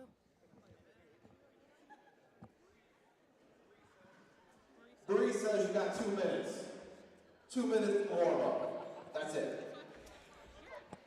Halftime here at the Senior All-Star Game for the Lorain County the Lorain County Girls Basketball Coaches Association All-Star festivities here at the North Regional Academic Center. Moments ago, they announced the Lorain County Miss Basketball Award to Vivian Castle of Keystone. Vivian joins us up here right now. Vivian, congratulations, and well, tell us what's going through your mind right now. I mean, honestly, a lot. I'm completely shocked. I mean, I've worked so hard for this, but I've also been grateful for my coaches and my teammates that have pushed me to work hard every single day. Well, it's been a crazy last couple of years for you. Last year you guys go all the way to the state Final Four. This year, you're Miss Basketball. I mean, an incredible career of yours. For those who maybe didn't follow what you've been through, kind of take us through that journey and how you feel like you've grown over the last 4 years. I mean, I feel like I've definitely grown, but that comes from like my teammates pushing me and my coach pushing me. But I also I've worked so hard. I mean, I'm completely shocked that it was me. Like, I don't even know what to say. But yeah, I mean, basketball isn't all about scoring. Like, if you go out there and give it your all, you will get noticed. Well, you certainly got noticed on the floor, but one thing that really stood out too when Dave was reading all of your accolades, a 4.2 GPA. So you stand out in the classroom as well. You had told Dave too, you want to do something in the arts. Talk about your passions off the floor. What are some of those? I mean, school obviously comes first, and I've always wanted to be an architect, and I don't know, I've been in love with it since middle school, and I just want to keep pursuing that, so. You mentioned that you're not really sure what you want to do yet at the next level. You mentioned you do have some options. You have any kind of a timeline that you're working with when you may or may not want to make up your mind? Any idea how that might work out? Haven't really thought about it, but I mean, definitely soon, so. Well, you mentioned you wanted to be an architect. Yes. So a lot of different avenues you can go with that. What is it about being an architect that you're fascinated by? I mean, I just love like the different designs of buildings, and it's always intrigued me, and I've always wanted to design my own home. I don't know why, but it's something that's always interested me, so. Well, winning this award, obviously a lot of those who have gone on to win the award, they've gone on to do some wonderful things. We had Izzy Geraci on with us a little bit earlier.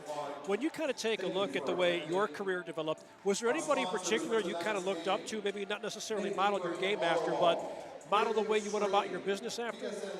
I mean, honestly, I haven't really thought about that, but my sister, she went on to go play college softball, and I know what it means to work hard and be determined to get where you want to be in life, and she's one of those people that I've looked up to because she is successful in her college softball career, so.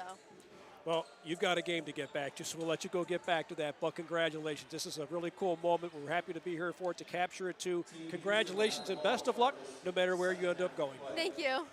Thanks, Vivian. Congratulations. Vivian Castle, Lorain County Miss Basketball. Really cool moment for her, and we talked about that a few moments ago, too. Think about the last couple of years for her. Going to the state Final Four last year, a magical run for the Wildcats. And then, of course, this year being Lorain County Miss Basketball, winning both on and off the floor, averaging a double-double, 4.2 GPA, and trying to figure out where she might go at the next level. She mentioned she wants to be an architect, a guy that's the architect of our sports department at WOBL and WDLW. Don Vincent picks up the headsets again. That was really awesome. It's something you've had a chance to do for the last, handful of years now to present that award. Never gets old, I'm sure. It does not. And I'm going to give credit here to our ownership, to Gary and Renee Tollett. I went to them probably 3 years ago and said, hey, I'd like for us to do this. There was a sponsorship opportunity available for the Golden Helmet for Mr. and Miss Basketball, and as well as Mr. Baseball and Miss Softball. And it was probably, and we're in radio, right? We're in the business of selling. It was probably the easiest sell I ever had to get involved in. It was this is what it is. This is what it costs. This is what we do. This is how it works. And I got a yes almost immediately. So if anyone would question the Tollett's commitment to our kids and our community and to our community as a whole, I think they're not paying attention. They want to tell these stories, and as we brought you into the fold here in WOBL and WDLW, kind of our commitment to trying to do it as best we can and do it the right way, and this is part of that. Always an honor to be out there and make sure that part of that story gets told for that player that has been determined to be the best we have to offer. Yeah, and I think that goes without saying. You know, one of the first conversations you and I ever had many, many moons ago was, look, Yeah. we do this because it's about the kids. I don't Correct. think there's any question about that, and I think Gary certainly echoes that. He and Renee both do, because Gary always puts these out on social media saying, look, if we do what we do, maybe it opens doors for one of the kids that wasn't open before, right? Yeah. And I think that's what nights like these are all about, too. And it's cool to see some of them come back. You know, talking with Izzy Geraci a few moments ago, Right. too, and talking about her experience and how everything that she did here prepared her for the next step, even though it took her on a totally different path. Now she's playing flag football and doing a lot of wonderful things and some different things. You just never know how an experience like this is going to help a kid springboard. And her influence beyond her high school career has been incredible, and her future is, boy, it's something to be it's something to be admired and impressed with. You know, I almost feel bad putting the headset on now, because you talk with Amy for a while, you talk with Izzy for a while, you talk with Viv, and now here I am. They're keeping the seat warm for you, that's all. In that sequence, I like my predecessors more. You're right. I mean, this is what it is all about, and watching these young athletes out there, and I'm not, I don't even want to be gender specific about it. I don't want to say young ladies. I'm just young athletes. They're out there. They're doing the work. They put the time in. They put the effort in. And, maybe this is a little bit of the payoff. And if we can participate in that payoff, then, 100% let's do it. And we've talked a lot about the girls' experience tonight for all the obvious reasons, but on Saturday night, you'll be over at Elyria High School for the boys' side of things, and they're set up a little bit different with the slam dunk, the three-point. You were a judge for that last year, were you not? I've been a judge in the slam dunk contest for quite a while, and that's a fun thing to do. The judges have this running repartee, which you cannot air, by the way. I tried once to take a mic out, and that didn't work so hot. Yeah. Maybe we'll try it again. I don't know. But again, that night we'll have the opportunity to hand out another plaque to Mr. Basketball, and it'll be yet again, an opportunity to recognize the efforts of one of our young athletes. So that's coming to Friday, and then Saturday I want to make sure everyone's paying attention and listening in on WOBL. 1 o'clock on Friday. The Shore Gals have this amazing opportunity in front of them, and really hoping they have the opportunity to take full advantage of that. Yeah, of course, 12:45 pregame coverage, 1 o'clock start. That's on Friday. Avon Lake takes on Cincinnati Purcell Marion in the Division III state title game. Again, broadcast begins 12:45 pregame. Dave Rivera, who's on the P8 tonight, and his tag team partner for that is John Guzik, who's one of the Zebras in this game here tonight. John is a really good guy, and it's kind of nice to have him as part of our crew, a guy who puts on the stripes once in a while, because that's a chore that I have not taken on, and I doubt that I ever will take on, especially at this point in my life. But I appreciate the work they does, and it's another perspective to our broadcast as well. He's in it. He's in the mix, and we've even he's even like texted me during a game when I've questioned a call and explained the details of what that call would be. So glad that he's on it. I'm looking forward to a really great call from those two guys Friday. Again, 12:45 pregame, 1 o'clock tip, and go Shore Gals. Go Shore Gals, indeed. They took care of my alma mater, Brush, at the Kent Memorial Fieldhouse last weekend. I forgot about that. And I was telling Guzik this. Coach Winters, Damaris Winters, he and I went to high school together. He and I went to Brush together many, many years ago. He and I had the same chemistry class. Oh, wow. Yeah, we were in the same class with Mr. Bikes, and he was hilarious. That guy was he was so funny, great dude. I didn't realize this. As Maya Rivera missed one short. She's had a heck of a game here tonight. Yes, Maya's she been has. all over the place, and congrats to Maya. She'll be playing at the next level at Worcester. I know there's a proud papa down below. Very excited about that. Mom's right over across the way. Mom's wearing her Worcester shirt. There, well, rightfully so. But yeah, Damaris Winters was a heck of a basketball player for Dave Elnick back when Brush had some good teams back in the late 90s. But I didn't realize that his son played for Richmond Heights. Ended up being a tough weekend for those guys because Richmond Heights got upended by Lutheran East. Yeah. And then, of course, Coach Winters and company lost to Avon Lake on Sunday. Yeah, that's Makes for a difficult tough weekend at home. Yeah, tough weekend indeed. Bunch but of sad faces. yeah, no doubt about that. But a bunch of happy ones on the lake for the Shore Gals, and they get a chance to capture a state title on Friday afternoon. We mentioned this when you were on a little while ago, too, but I think it says a lot about just how great the girls' basketball scene is here. Of course, Avon Lake this year, Keystone in their magical run last year, 2 years ago. Coach McNamara taking her team all the way to the Final Four for Midview. I mean, really and truly, this isn't something that happens a lot, but 3 straight years in the county. Lots to be excited about. There's no question, and as we talked about during the Rising Stars All-Star game, the talent level that's forthcoming, we could see yet another run, certainly this coming year, if not then the following, because there's just a boatload of talent just sitting out there waiting to get onto the court and play some varsity basketball. And kind of get after it and represent, because now it's almost like the pressure's on, right? If we don't have a team that advances to at least the regional final game, everyone's going to look around and go, it was a down year. That's right. Regional basketball is no joke, man. I got to tell you. To your point, we've talked a lot about Avon Lake. I think that what's kind of got lost in the mix here too, with Coach Faith Williams coaching one of the teams here in this particular game. What a run by Columbia, going all the way to the regional semi. Yeah. And that should not be overlooked in this situation either. Well, I was, if I'm being perfectly honest, and I usually am, I did not anticipate that we would have as much success this year. I think the matchups are part of the deal, right? And we've kind of seen how those have played out. I think the fact that we saw those teams advance. They were the teams that I kind of anticipated would be successful.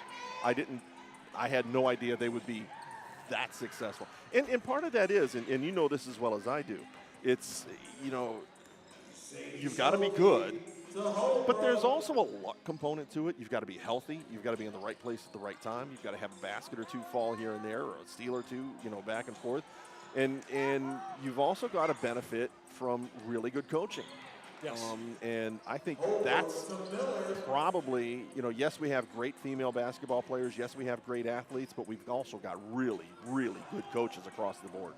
Yeah, and I think continuity has a lot to do with that, doesn't it?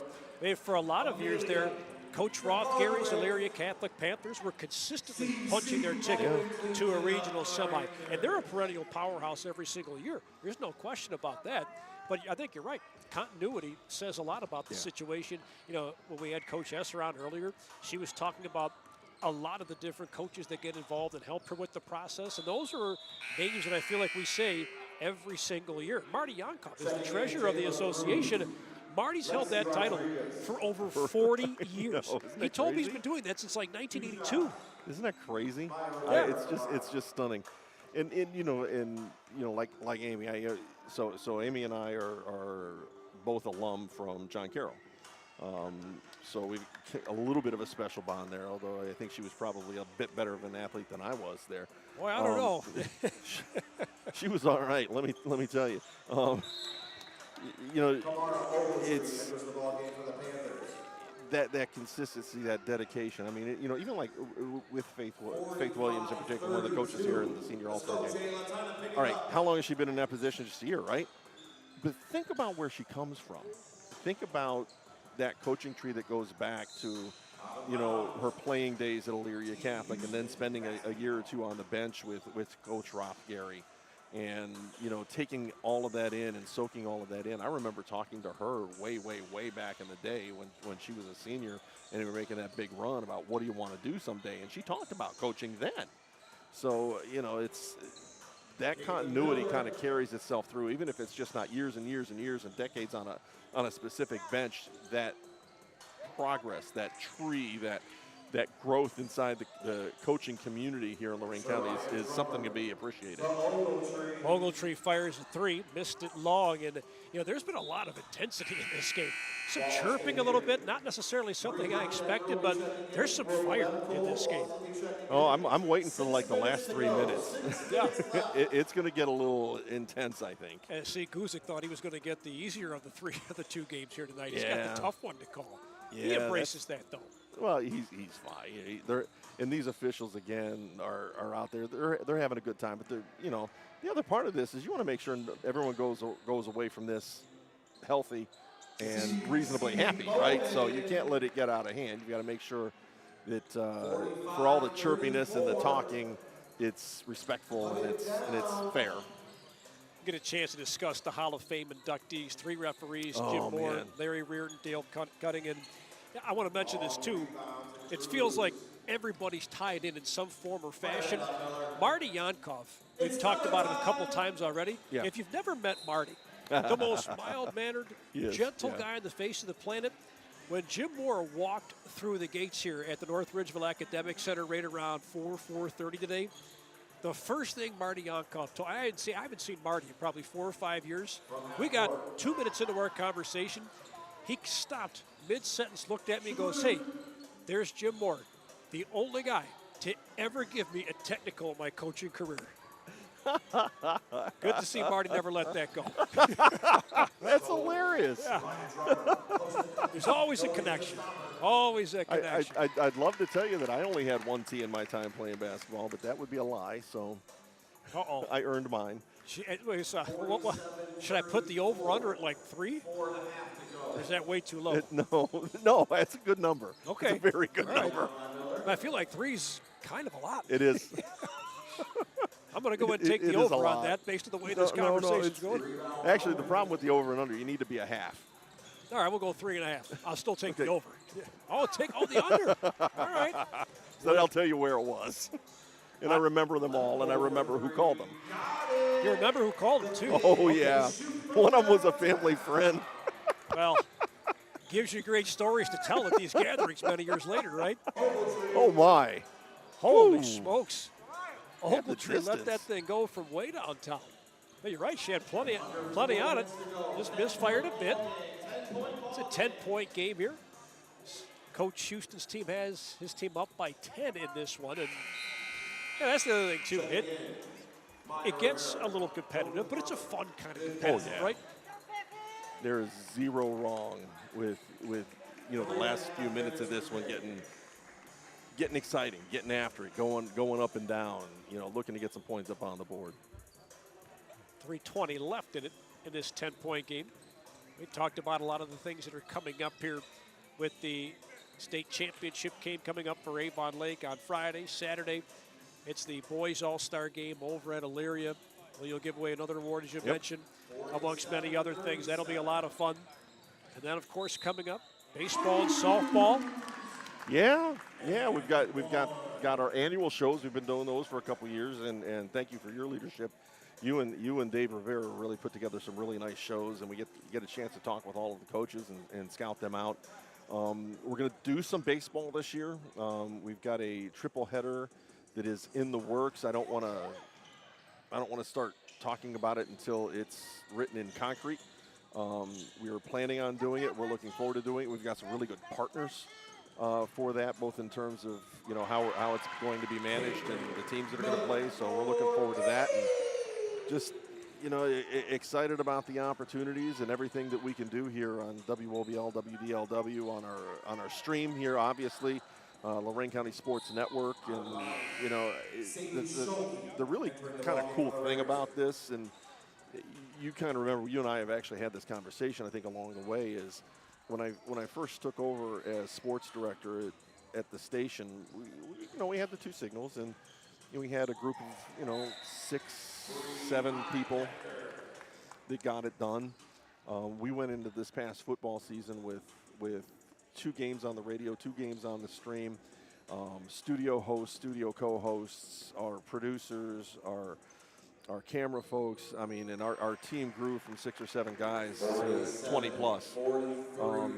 And the thing about that is every one of those 20 plus people are good people, and they're all here trying to do the right thing. So it's, look at coaching staffs. Well, look at our staff. It's the same kind of people. Different skill set, maybe, same kind of people. Sure. I think that's a great way of putting it. the pizza bill goes up every June and Ev- July. We have oh that my gathering, goodness. but that's a good thing. Yeah, a lot of Well, wonderful people involved in that process. First gathering I had was I cooked burgers on the grill. I can't do that anymore. My grill's not big enough. Yeah. Well, and of course, Gary's house wasn't quite big enough. We had to use his No. neighbor's garage. He's got golden tea in there, the whole 9 yards. Yeah, it was, and a couple adult beverages didn't hurt either. No. Grease well, the wheels. Chris took the words right out of my mouth. Grease the wheels. This is all of a sudden a 5-point game, too. You mentioned you turned were into excited about the something, yeah. last 3 minutes. You weren't wrong about that. Well, they're going to stop play now.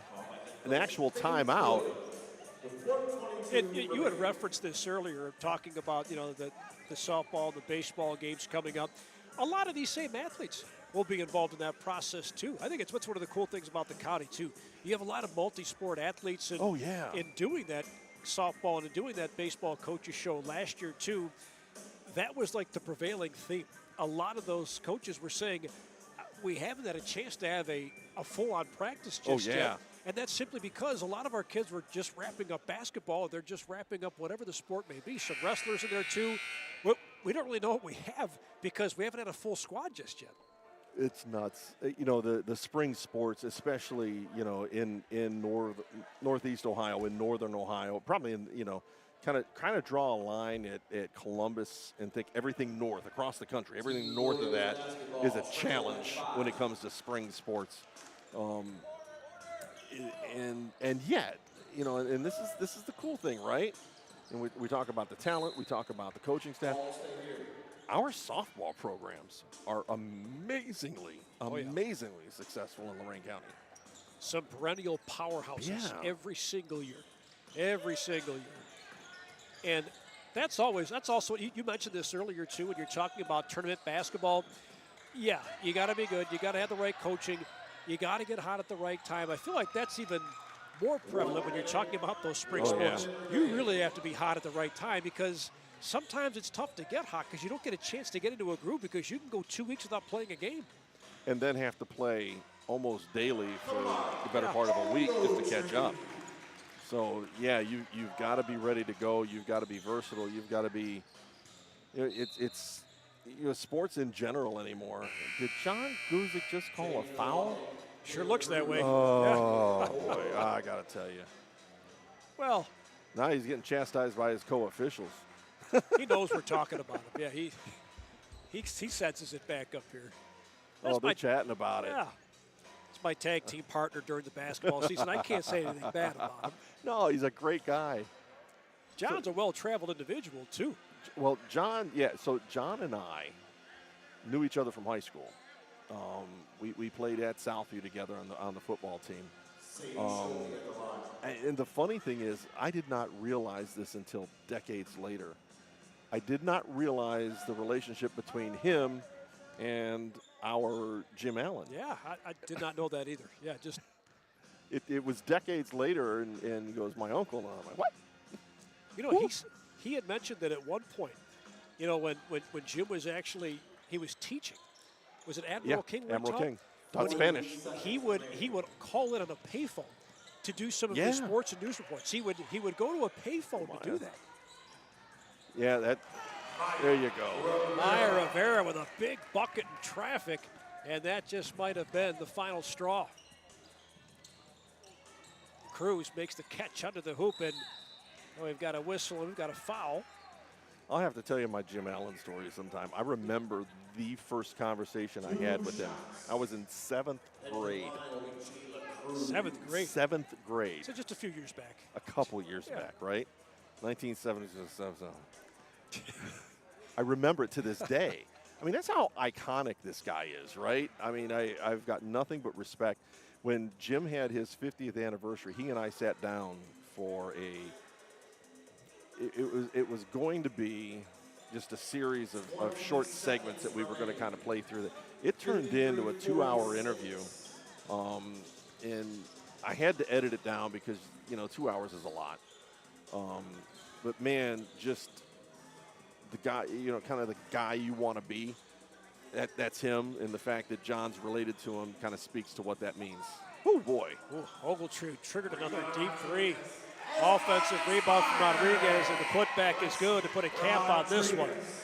And, you know, look, Jim's a Lorain County legend. He's an encyclopedia of Lorain County sports. And what I thought was fascinating, too, is for the station Christmas party, where, you know, it isn't just the staff, it's sponsors and things like everybody like that comes out. There was a line to talk to Jim Allen. To give you an idea as to just how legendary he is, there was an actual line to talk to him. Really impressive. So, yeah, he's a great guy. So, hey, that'll wrap things up here from the Ladies All-Star Night. Big tip of the cap to the Lorain County Girls Basketball Coaches Association on another phenomenal evening of basketball. Appreciate you kind of anchoring the thing. Edwin, his work there. Max on the camera, appreciate all you guys and the work that you did to put this together. Dave Rivera and his work on the mic. Really great show, guys. Well done. Thank you, my friend. Appreciate the opportunity as always. The festivities come to a close.